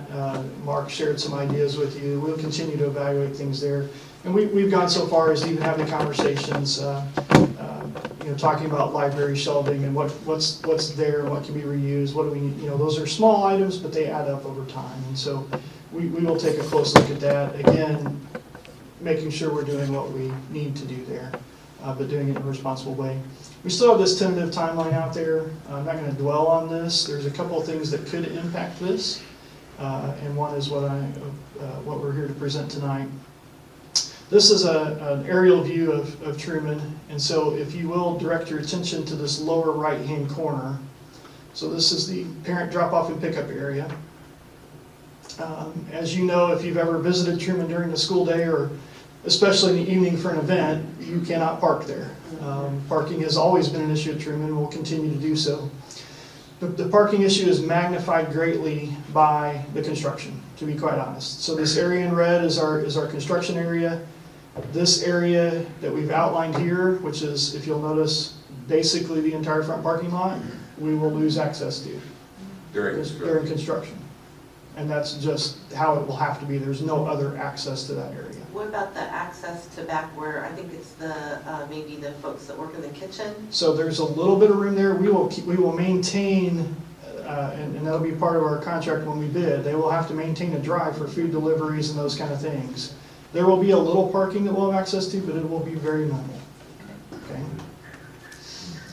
So what we are looking at, there's two issues, parking being one. The other being, if you've ever followed anybody through the parking, through the parent pickup line, if they have a large truck, or if we have some of our parents who have trailers and things that they're on their way to work or whatever.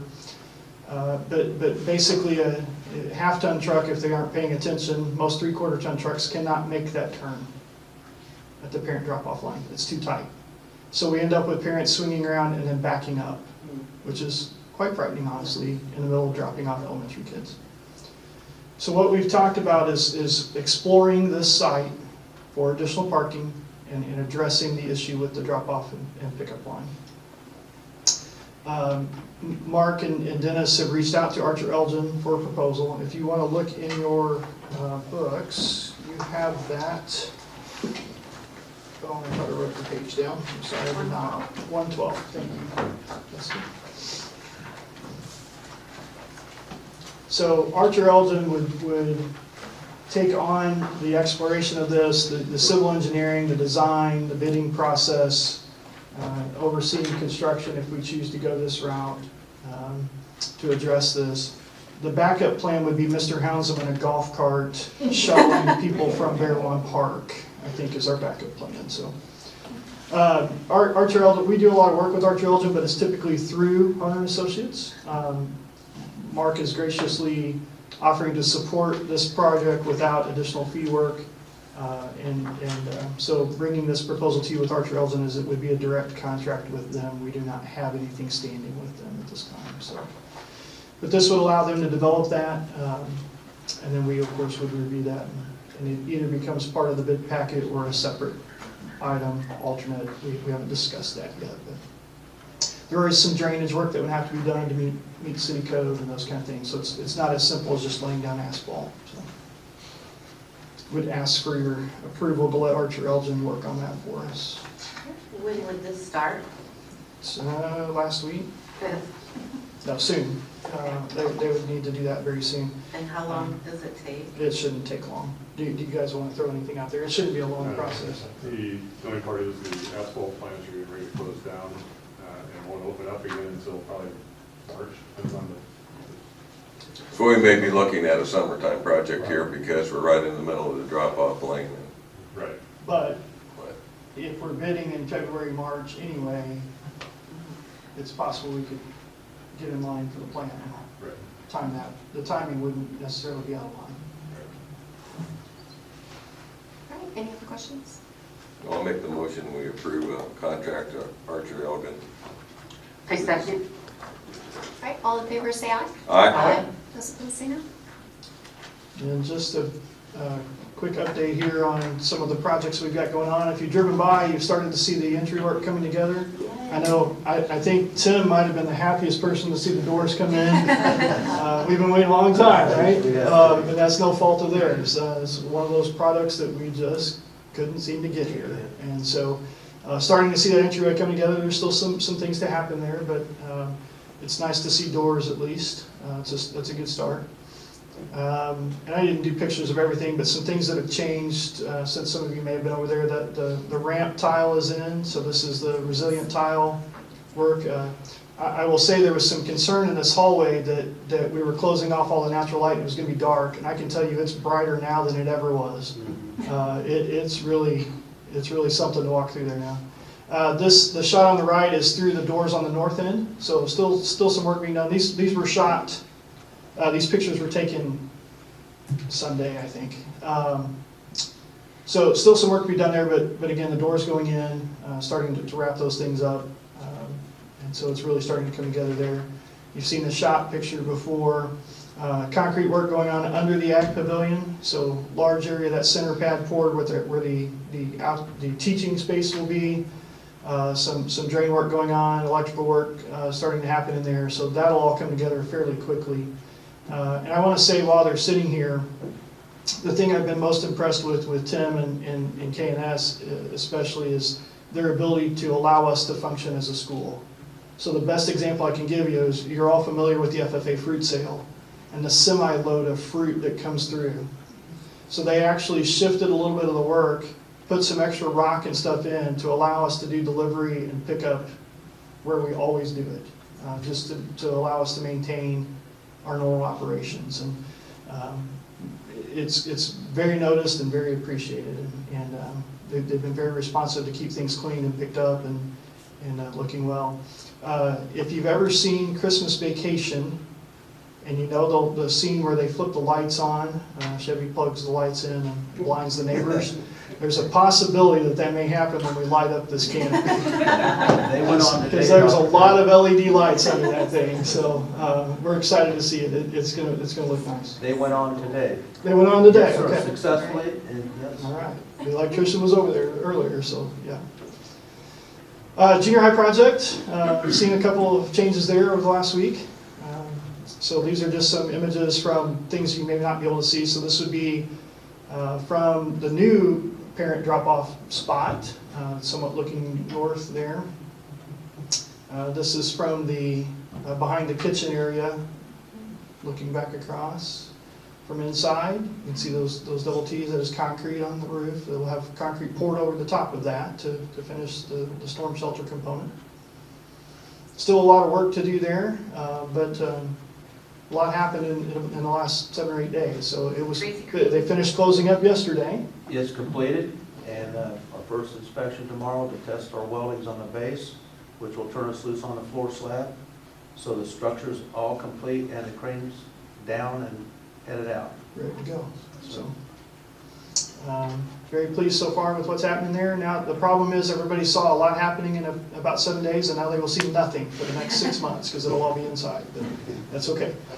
We know there will be stuff going on. So, we do have one change order. This is also in your packet to present to you tonight.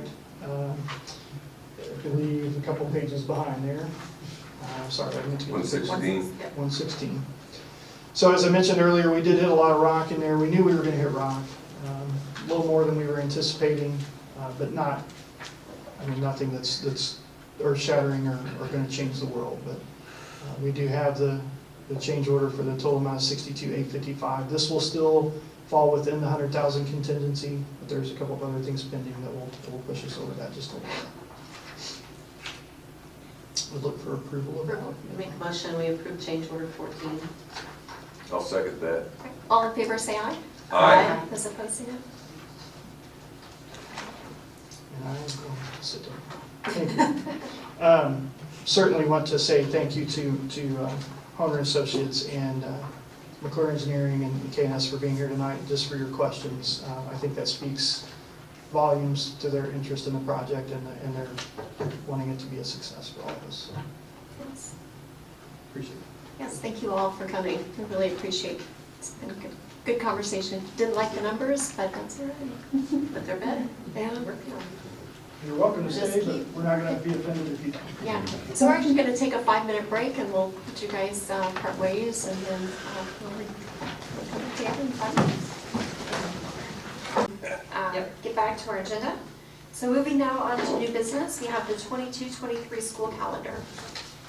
So just an update, not coming to you tonight for approval, but the calendar, we have met with the calendar committee, which consists of students, parents, and staff members from elementary through high school. We came up with a proposed draft calendar that we sent out to staff for feedback, and that went out in late November, and feedback came in earlier last week. We're now taking that feedback, and we will look at if there are any revisions to the proposed calendar that we will make. And we're trying to operate between some constants. We have an earliest possible start date due to state statute. And we are trying to finish prior to Memorial Day so that we don't have students and families returning after Memorial Day. That squeezes the possibilities, but there is a little bit of flexibility in how the calendar falls next year. So the plan is that we will bring you a calendar in January to approve.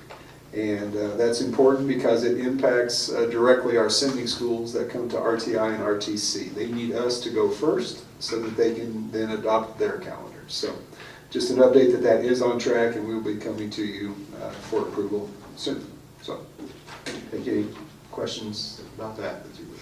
Are they still preserving spring break around the S&P calendar? We will still match spring break. The things we're trying to do, we're trying to get away from a full week of school that first week, a full 5-day week, which is hard, especially on the littles. We're trying to look at Christmas break and extend that as much as we can. And also, if we can put a day kind of in that February time frame to give an extra kind of a 4-day weekend paired with a professional development day, those are possibilities. We may not be able to do all of those things, so staff member comments have been prioritizing what they see as the most important facts. So we'll try and revise the draft and then get that to you. So. Sounds good. All right, moving on to the course description book with Dr. Williams.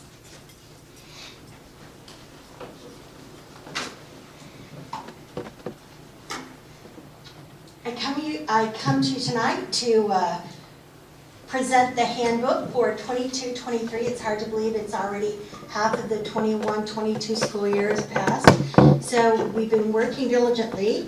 The school handbook, the course description book for high school, It allows students to evaluate the options they have for graduation of school curriculum to develop their college and career goals.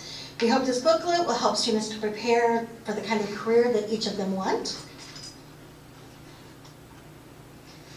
For our high school, for Rolla High School, these are the units which every student who is graduating must have. They have to have 4 units of comm arts, 3 of social studies, 3 of math, 3 science, 1 unit of fine arts, 1 unit of practical arts, a half unit of personal finance, 1 unit of physical education, a half unit of health, and then 8 units of elective. Any credit above minimum required counts toward elective total. Oh, do you want to go back to that? Give you a break then. Okay, so the process is inclusive of all stakeholders. We work with the high school, the Career and Technical Education Center, and central office. So we have our first organizational meeting with Jim Pritchett, Sarah Kalin, Janelle Duncan, Amy Herman, and then I meet with them, and we decide what we're going to do moving forward for proposed changes for the coming school year. The department heads then receive the paperwork for course proposals in October 21. Those proposals are approved by stakeholders in November 2021, and then they will be approved by you guys tonight. After your approval, Jane Caballero will take those prints and create prints for all the high school teachers for their review over the winter holiday. We have, very interesting. So we have one new course. We have Tools of the Trade, which will be a new course at the Career Center, which is going to be an introductory course, which allows students to have experience with the basic tools they'll need in the HVAC courses. We are going to delete contemporary,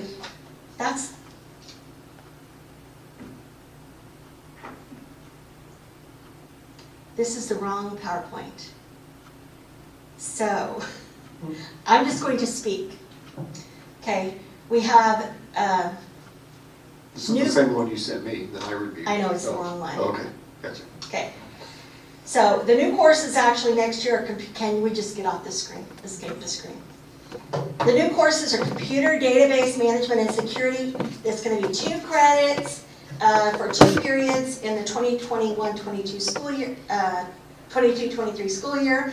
Inactive courses, which we're not making, that we're going to take off. We have several agriculture courses we're going to take off. We're going to take Ag Power, Agricultural Structures, Personal and Consumer Development, Family Career Development, Information Technology 1, Information Technology 2, and Advanced Performance Drama. Those will be taken off.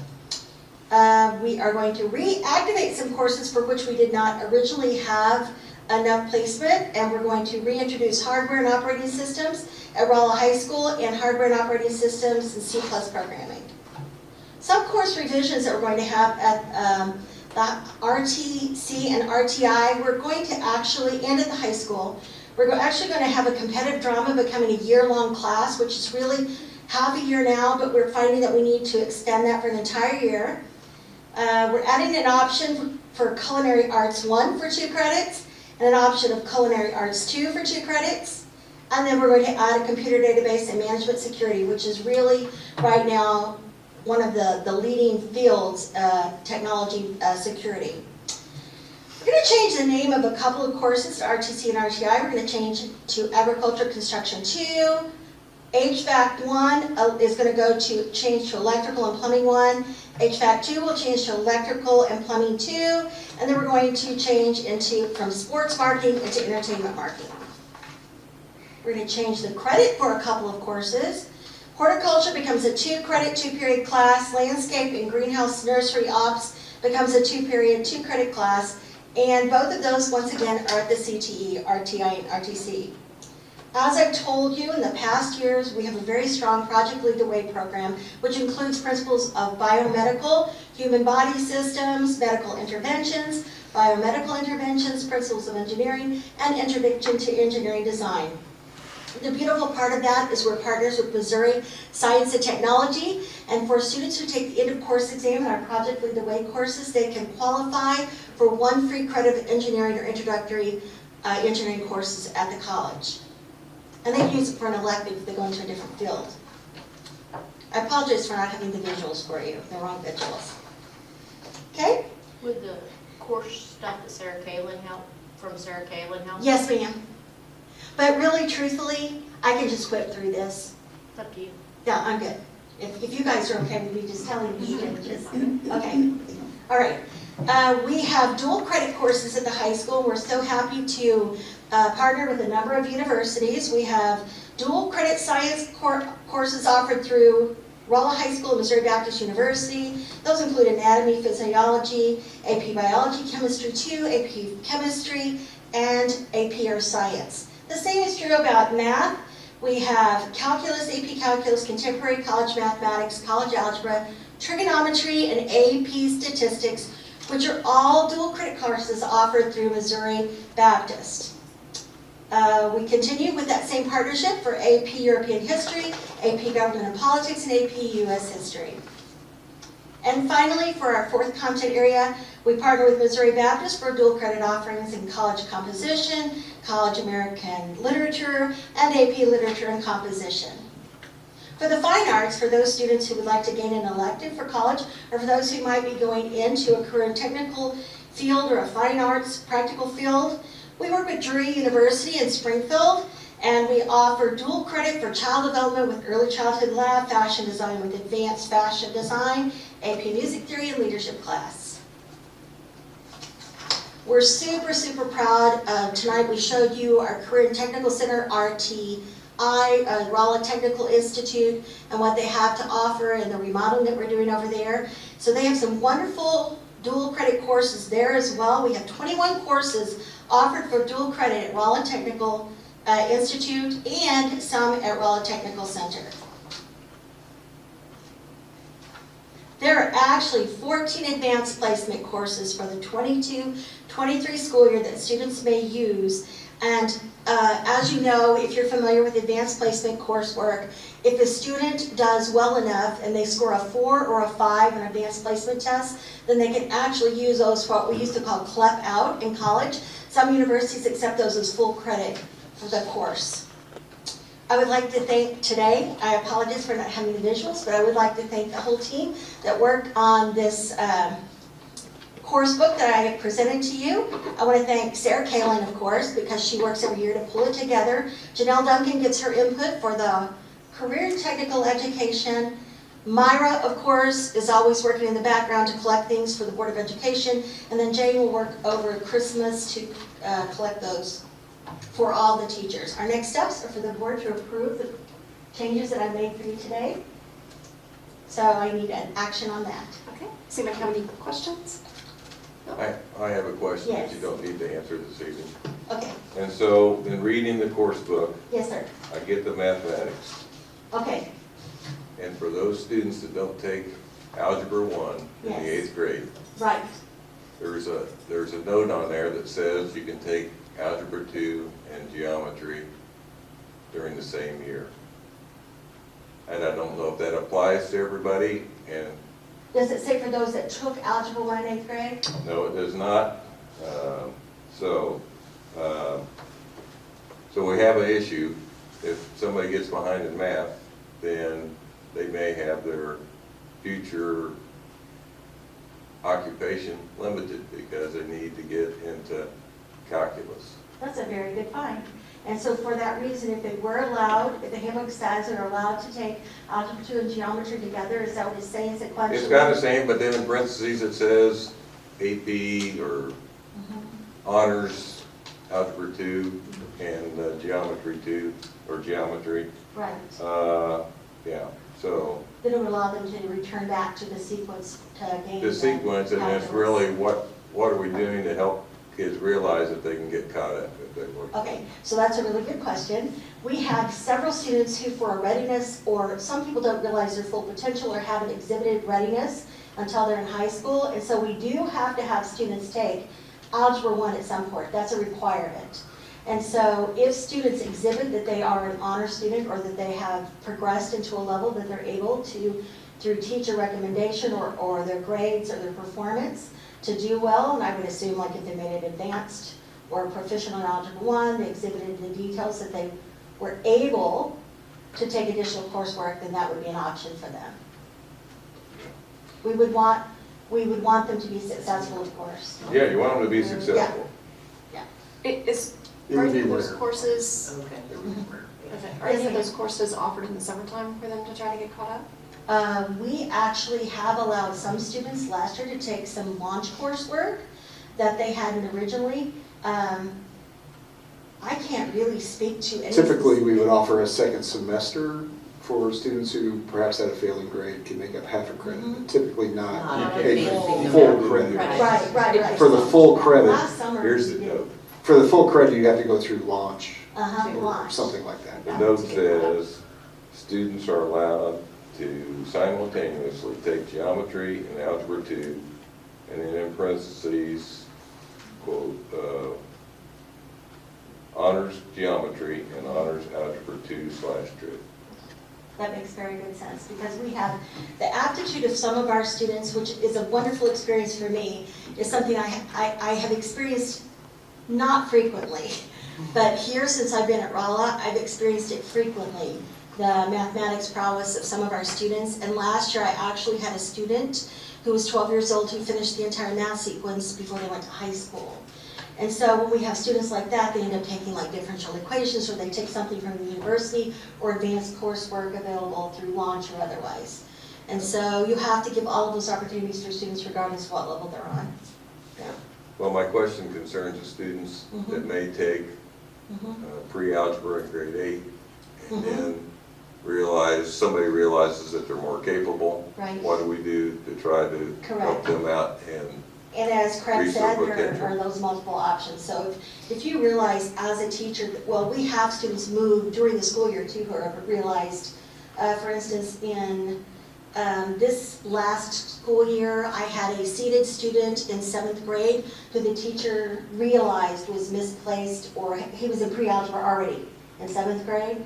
And so she started him on online coursework for more advanced mathematics, so he was doing both at the same time. So he covered the 7th grade mathematics, 8th grade mathematics standards while attaining the mathematics that he needed to attain his rigor. And the same thing is true for our high school students. If you realize you come into high school and you actually you are better than you originally had been placed or anticipated to be, that's exactly the same situation. You are allowed to catch up, whether through extra mathematics. We've had students, we've had students who have taken additional credit hours above and beyond what their seated hours were online. Yeah.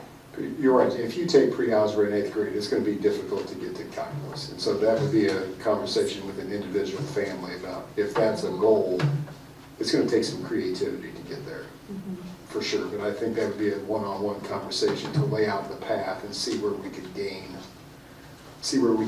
a course somewhere along the way to allow them to get there. But that would be a challenge. maybe not algebra, or maybe not calculus, but getting through algebra 2 before they take the ACT. Oh, for sure. Yeah. Right. Yeah, for sure. So And that would be rare, actually- that we can work with families individually. Right, if that's they what find I'm themselves thinking in that too, case. is that even if most smaller schools offer the regular sequence in high school, algebra 1, geometry, algebra 2, trigonometry, calculus at the end, and we do have a lot of advanced student placement, which you're going to see when we talk about our APR, ACT, and so for that reason, generally students are in algebra 2 when they take the ACT, but for many of our students, they're beyond that, so, yeah. Okay? Okay, do you need a motion? I do. I'll move that we approve the course description book as presented. I'll second that. All right, all in favor say aye. Aye. Those opposed say no. Okay, so the next presentation that I'll have for you tonight is that we do not have an annual performance report released from the state of Missouri. However, using the typical calculations from MSIP 5, and I know we're going into the MSIP 6 base year in 2022 spring semester, we can actually manually calculate what our APR looks like by using some of the mathematical indicators. So,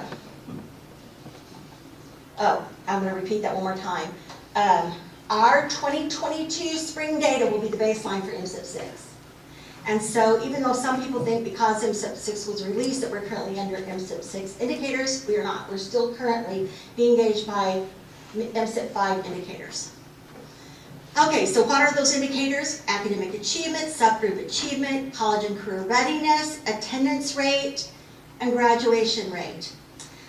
We have done a calculation of proficiency for the state against our local proficiency. We are the red or dark color, and in this you can see that consistently, except for a couple of areas, we were above the state in our performance. And we realized when we analyzed these that we're going to go in and look at the objectives and how those scored and how we might remediate those deficits. So we're going to use what's called a MAP Performance Index, an MPI, which is actually how APR was calculated, using a MAP Performance Index. And so every student who made a below basic got a 1. Every student who made a basic got a 3, every proficient got a 4, and every advanced student gets a 5. That allows us to create some quantitative data to be able to measure against the state how we were based averaged against those other students in Missouri who took the test. And so to calculate that, I take those numbers, I assign to each one of those students, I divide it by the number of students who were participating, regardless if it was statewide or in each one of our cohorts, and then I multiply by 100. That's how you calculate the MAP Performance Index. All right, so now let's look at our actual MAP Performance Index, and we're going to look at that, how it compared to the state MAP Performance Index, and whether we were above or below. And I am very pleased to say we were only below in 2 areas, which is what we saw before. This is English Language Arts. We actually were below in only 2 areas, and the other areas were significantly above. If you look at the MPI for all 3 of our elementaries in ELA, they were tremendously above what the rest of the state scored. So math, let's look at that the same way. You can see the average for our mathematics only has 1 area where we need to look for improvement. Dr. Williams? Yes, sir? Like, those numbers represent Proficiency. So percent of... Percent of proficiency for advanced or proficient students. Okay. So I took the number of students who scored proficient and advanced, I add those together for our district, and that's what that red column is. And then the same thing for the state of Missouri, how many students in Missouri scored proficient and advanced, and then that's how you calculate the percentage of that, divided by the number of students. Okay, so it looks like we only had a debit in 1 area, so that should reveal itself as it does on this screen. When we look at our MAP Performance Index, it looks pretty good, except for that 1 area that we're working on. And you know, it's a lot more realistic to look at it in this way, quantitatively, than to just consider proficiencies alone, because the performance this year in the state of Missouri in spring 2021 was less than it has been in past years. When I evaluated our performance against 2019 data, we were significantly below where we were in the past. However, so is the state of Missouri. So we can see the COVID impact was significant across the state. Well, I shouldn't say, it wasn't statistically significant, but it was greater. It was great across the state. All right, let's look at science.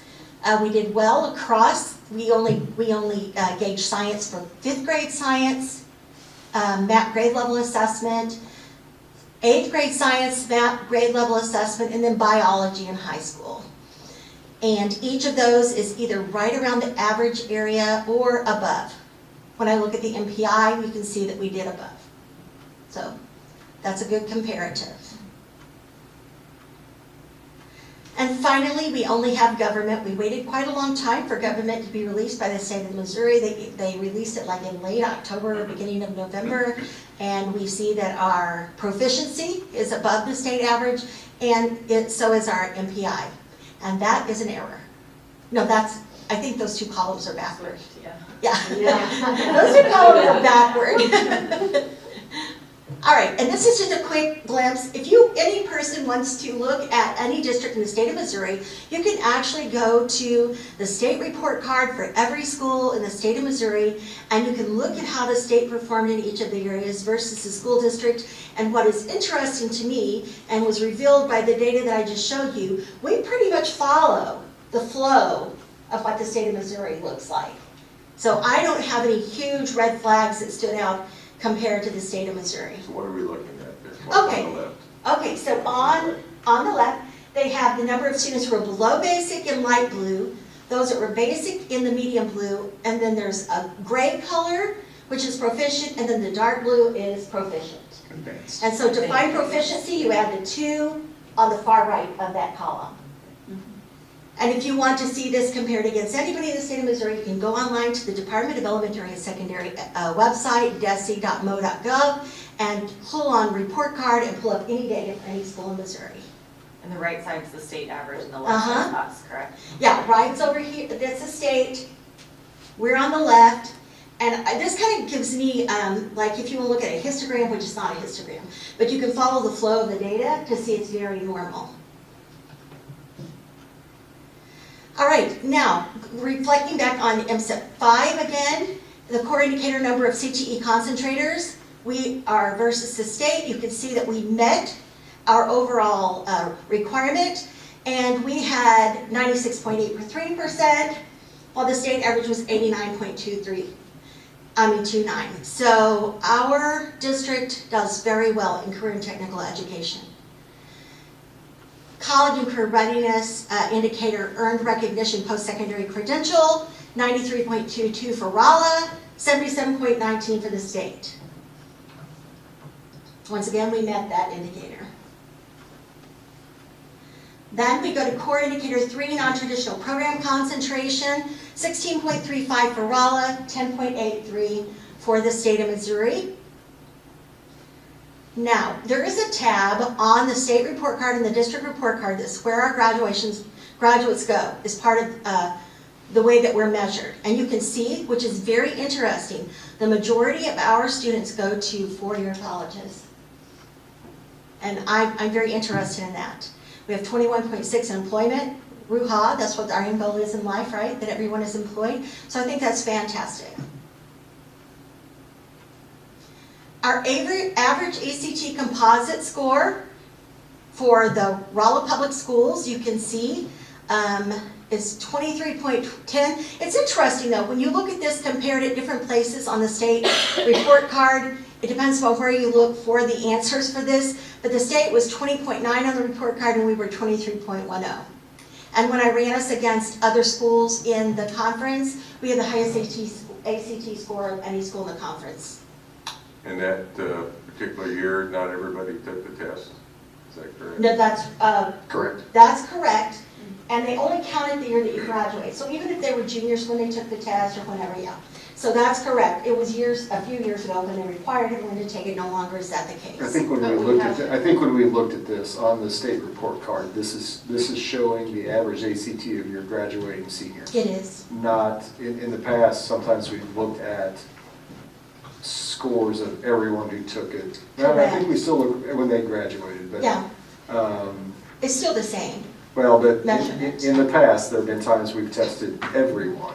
Right, and you can see what that was. Yeah, we still offer it to everyone, but not everyone takes advantage of it. So we're still getting a large portion, but not everyone. So Most, go ahead. Go ahead. I'm sorry, so is the in size over there, the 0 to 30? No, Yeah. that's, no, Or is that no, that's the scale score. Yeah, It's not the that's what unit. you're saying. So could maybe in the future, you could put the in size so we know how many? Oh, sure. I can add any data that you want to see. I can bring to you, and I'm loving it. And on that slide that you had before this one, with the, so what year is this? Is this current? This is our spring 2021 graduating class. Okay.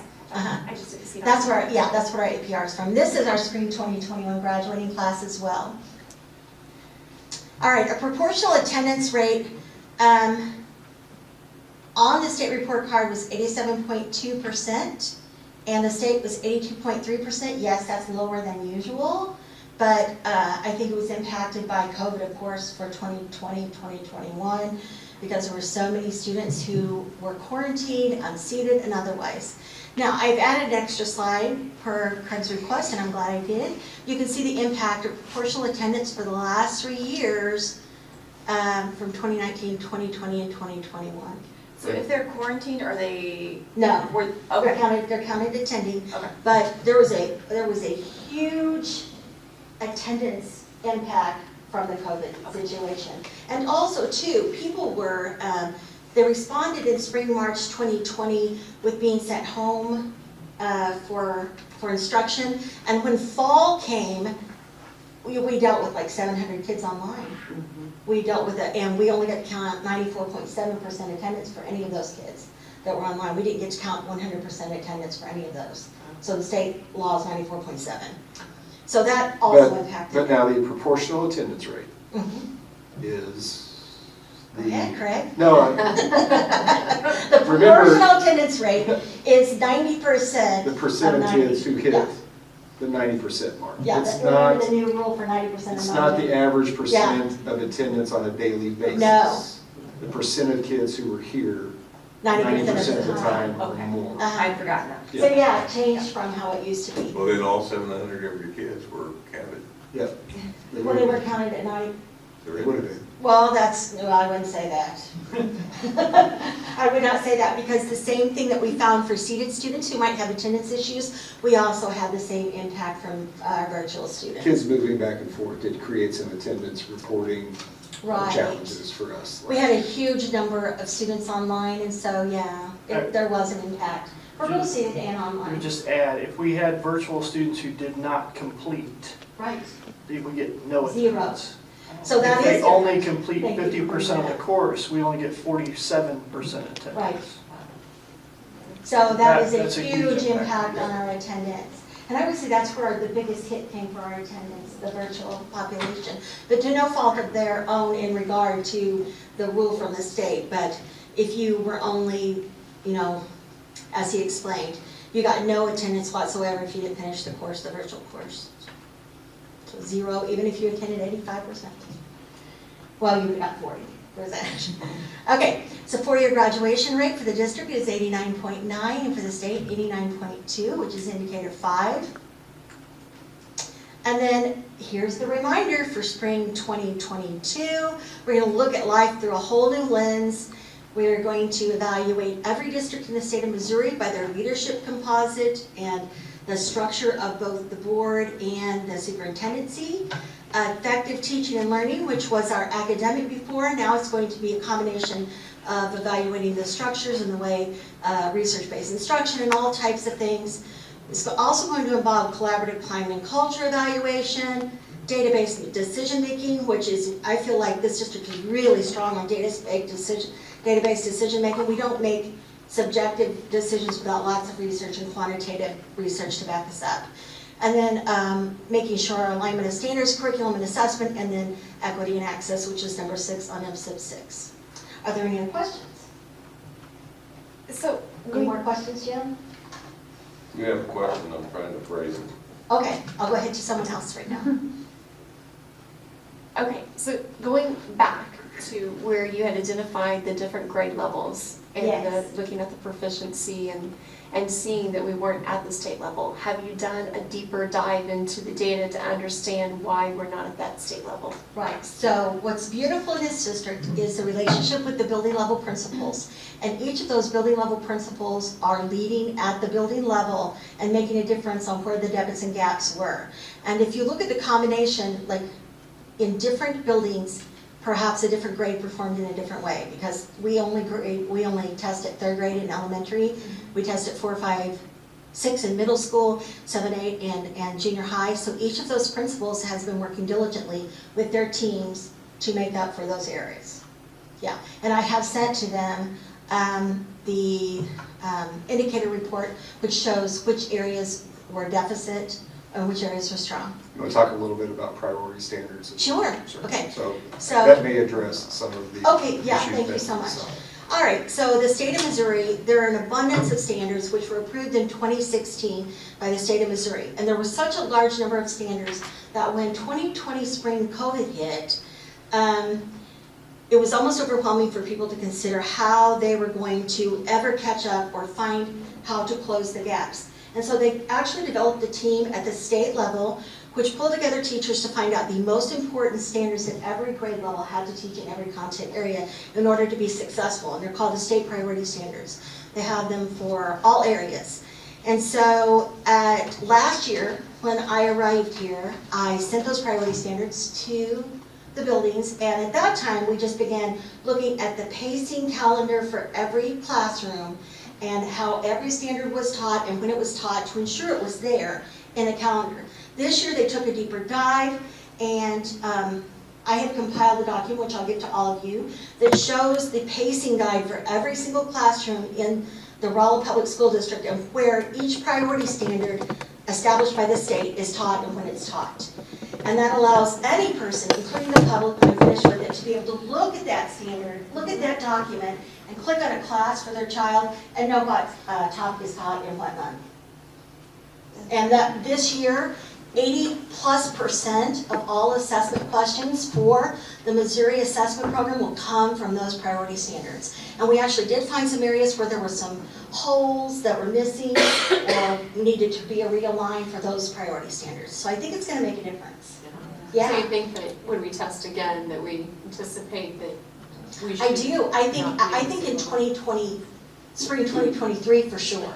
Okay. Well, one of the things though to consider is, one of those areas there, so that group will now move up to the next grade levels test, which is a different set of standards. So it really depends on if that testing was due to a lack of solid foundation, that would have to be addressed, and then they would also be tested on the next year's grade levels. If that's not the case, then you may not see that impact on the next year. But where we would look would be diagonally almost, Gotcha. as Right, those cohorts right. move through. Vertical alignment. And what's beautiful about this document that I'm putting together is that any teacher can go back to the grade level before them without even having to consult, click on the pacing guide. They can click on Mark Twain, second grade, and find out what was taught on what month. And then they'll be able to say, oh, somehow this was taught here. I probably need to go back and review it because it was taught early in the year or something like that. Yeah. Okay, Jim, do you have your question? Well, it's how to compare. Okay. So easily, Okay. I'm looking at a comparison, one number Okay. of below basic. How do we do that? Is that available from the state? Or do we have to calculate that? No, I have the number. Are you asking how I know how many students were below basic? For the district? Yes, not by- I do. So the state of Missouri, even you can do this, anyone can do this. You can go on the state report card and it actually gives our proficiency. And if there are any data that you don't find on there regarding the specific number of students in specific grade which did a specific proficiency, ask me and I'll send that data to you. And I'll do the same thing for the public or anyone. You're just looking at raw student numbers? Mhm. No, I'm looking, well, a percentage. What percentage of our students are below basic in English? Yes, I have all that learning data. arts, And in math, not by grade level, just in Yes, total. and that's on our state report card. Well, I don't think it's. Yeah, that's on our state report. We would have to add up if he's wanting a total for all grade levels. Okay, We I would have to- that. Yeah, that's what I'm saying. But Yeah. that's not just a number that No. just exists. Yes, that would not be hard. They had all the Kansas, or all the St. Louis area schools. Yes. They did a article in St. Louis. Yes. So I have all that calculation I can send to you. Yeah, I have all that calculation. It is actually going to become public if it's not already. It's already public. It's already public, okay. So it shows the percentage proficiency for each grade level, each building, for each subject. It shows how many were below basic, how many were basic, and so on. All data are so transparent now that it's just out there for anybody to grab and understand. Once you find it. Once you find it, I should probably put a little video on to help everyone. But anyway. Are there other questions about our performance? Okay, thanks guys. Could you go back to Yes. like the third grade? Yeah, sure.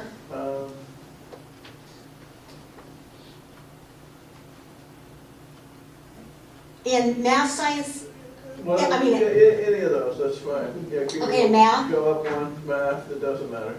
this is math. No, I want where I can see. the Oh, there you go. schools. Mhm. What I'm concerned about is, are you concerned about the difference between the 3 third grade No, scores? no, I'm not. Here's why. The demographics among our buildings are not similar. The It's not the composite, same. no. The composite of our students is not the same in all 3 buildings, but the quality of instructors is the same. And the quality of administration is the same, and that's what makes the difference for our students.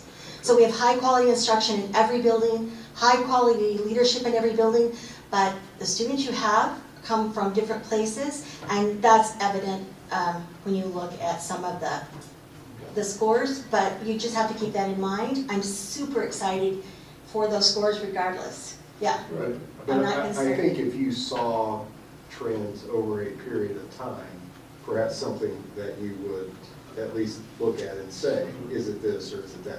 A 1-year snapshot, I can remember presenting this just a couple years ago, and Truman had the best scores of the elementary. And so remember, this is a single snapshot, a single group of kids. It would take a little trend time to be able to determine if there really is anything. But most definitely, I am going to speak to the variables that are different. There are different variables among our buildings, so. All right, any more questions? Thanks, you guys. All right, thank you, Dr. Williams. Dr. Dare, talk about the music insurance approval and the check that you brought up. Yep.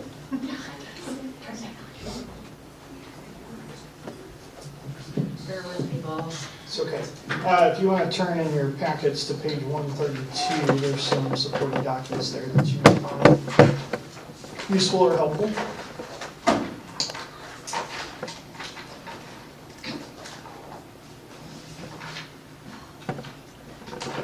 I'm reminded again, my slideshows are not quite as colorful as Dr. Williams. Bear with me. Okay. Go through this fairly quickly. I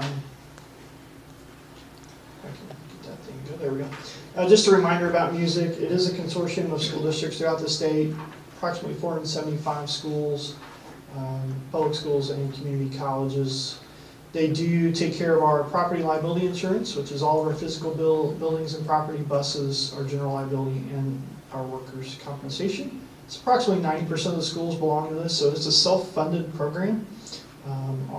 Our premium dollars go into the fund to pay claims that come out of this. So it is considered to be one of the better public insurance funds in the country.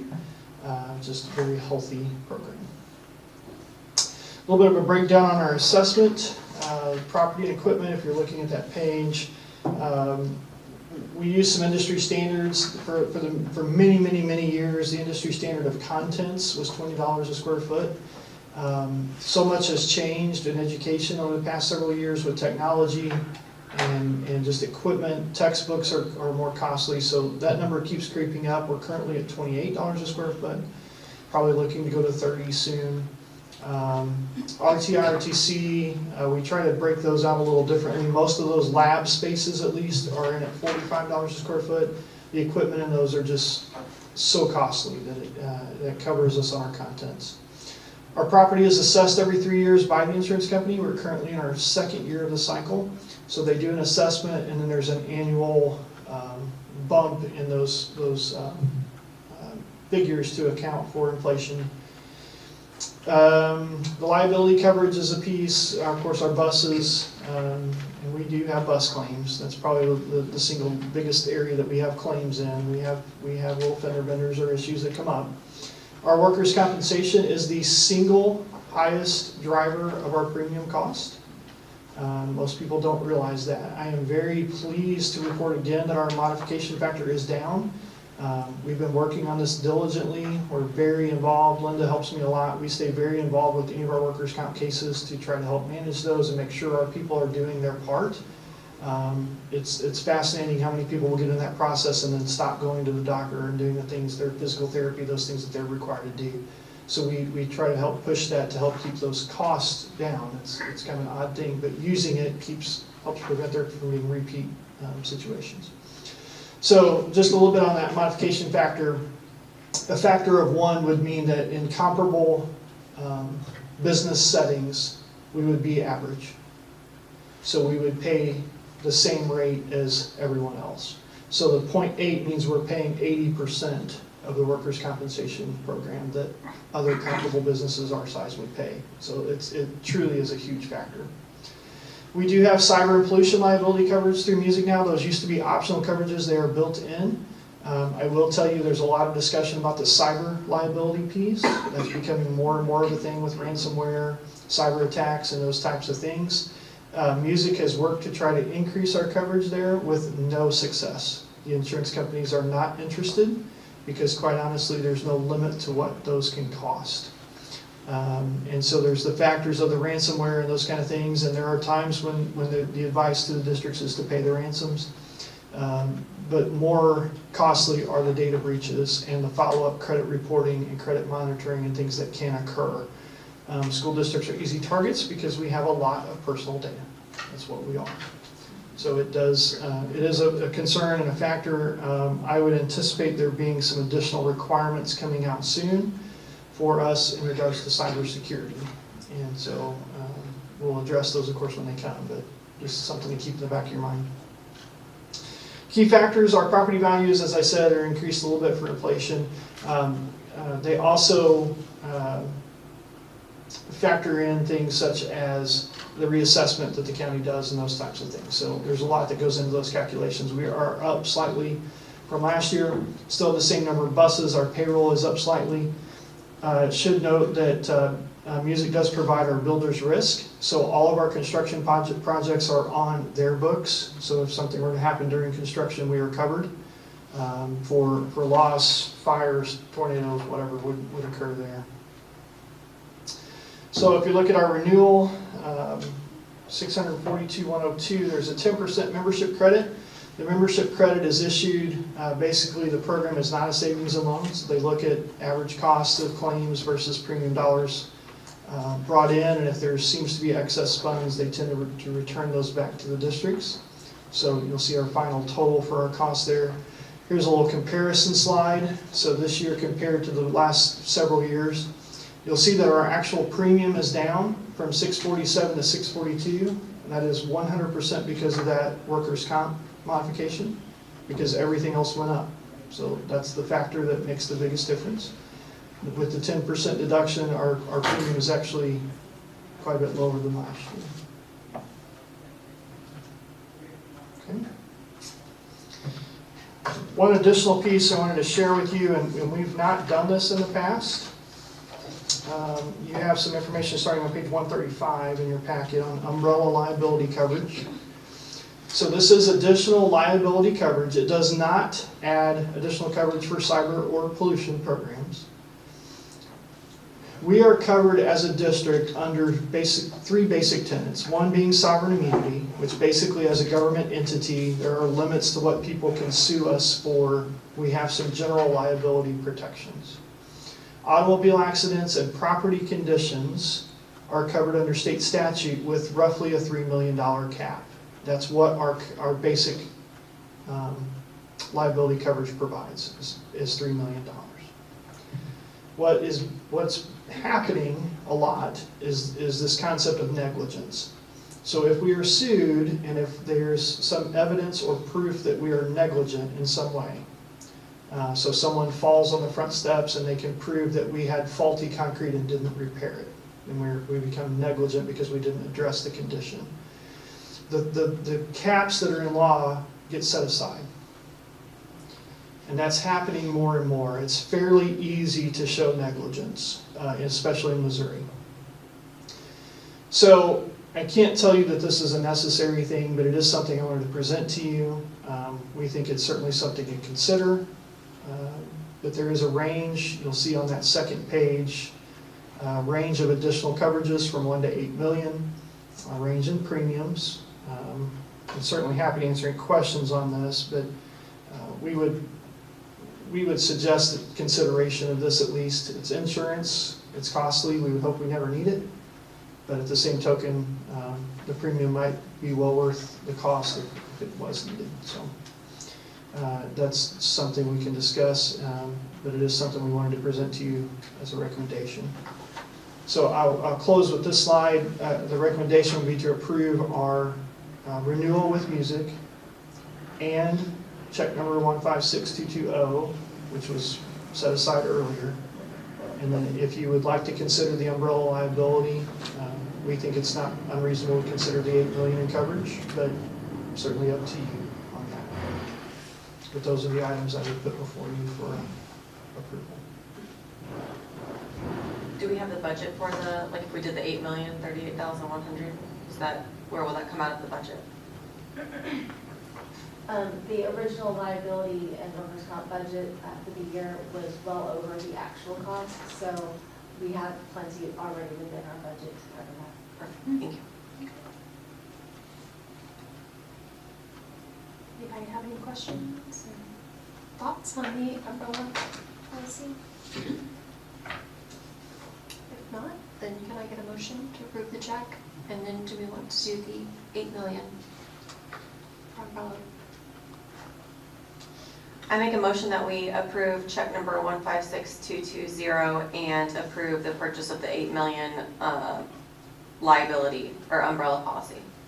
And approved contract. And approve the contract. Yes, thank you. I second the motion. All right, all in favor say aye.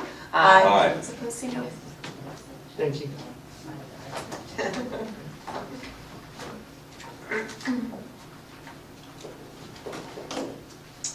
All right, moving on to Board of Education future meeting dates. So for January, we have January 6th and January 20th. Is there anyone unable to attend those meetings this time? All right, and in February, we have February 3rd and February the 17th. All right, moving on to Miss Emily. Want to come and give us what's going on in the school district, and this would be your final meeting with us.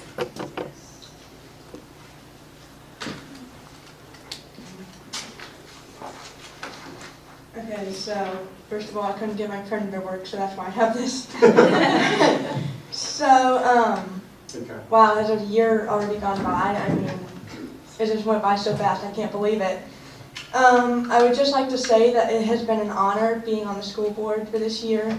I think it's an amazing opportunity that you include Rolla High School students to speak in front of people, even if it's nerve-wracking. But I think it's just a wonderful opportunity, and I'm really glad you guys do this.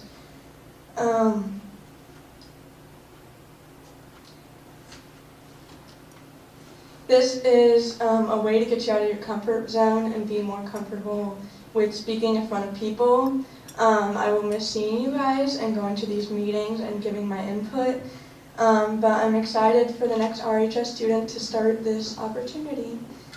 And I just wanted to mention, so the first meeting I ever did, when I mentioned that I did ukulele down here for 3rd grade, I finally remembered the song. I've been like kicking myself about it. I'm trying to think.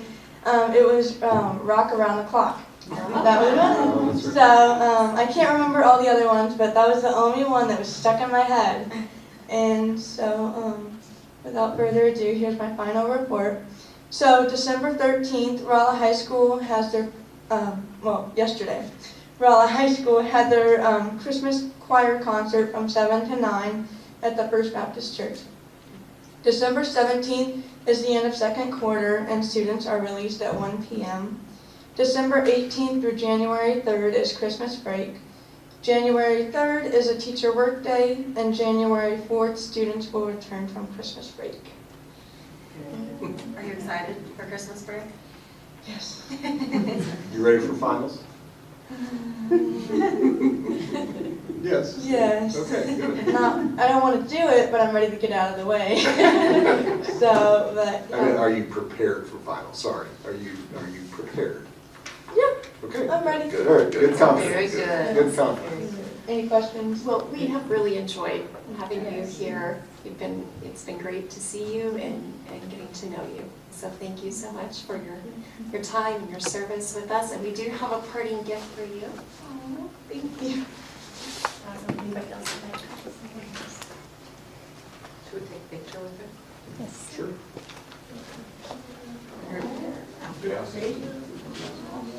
Everybody want to come?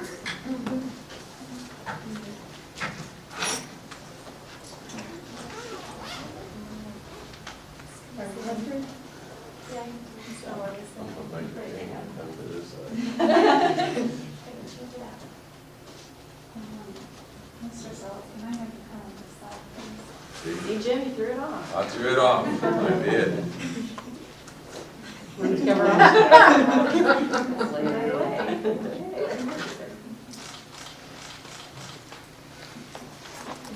Thank you so much. Both are.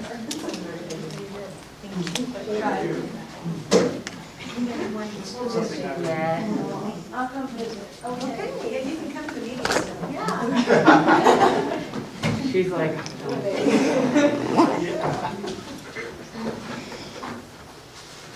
All right, just want to draw your attention to the written reports. We have an attendance report, school cafeteria report, notice of election. Just a reminder that the filing did begin on Tuesday, December 7th, and it closes on Tuesday, December the 28th. 5 p.m. At 5 p.m. Thank you very much. That was in there. We also have an IRS form in here. We also have under our monitoring reports, finance report. So if there's no questions, then can I get a motion to go back into closed session? I'll make the motion. Second. Closed session. All right. How do you vote? Yes. Yes. Yes. Yes. Yes. Yes. yes. All right, we are in closed session. Thank you.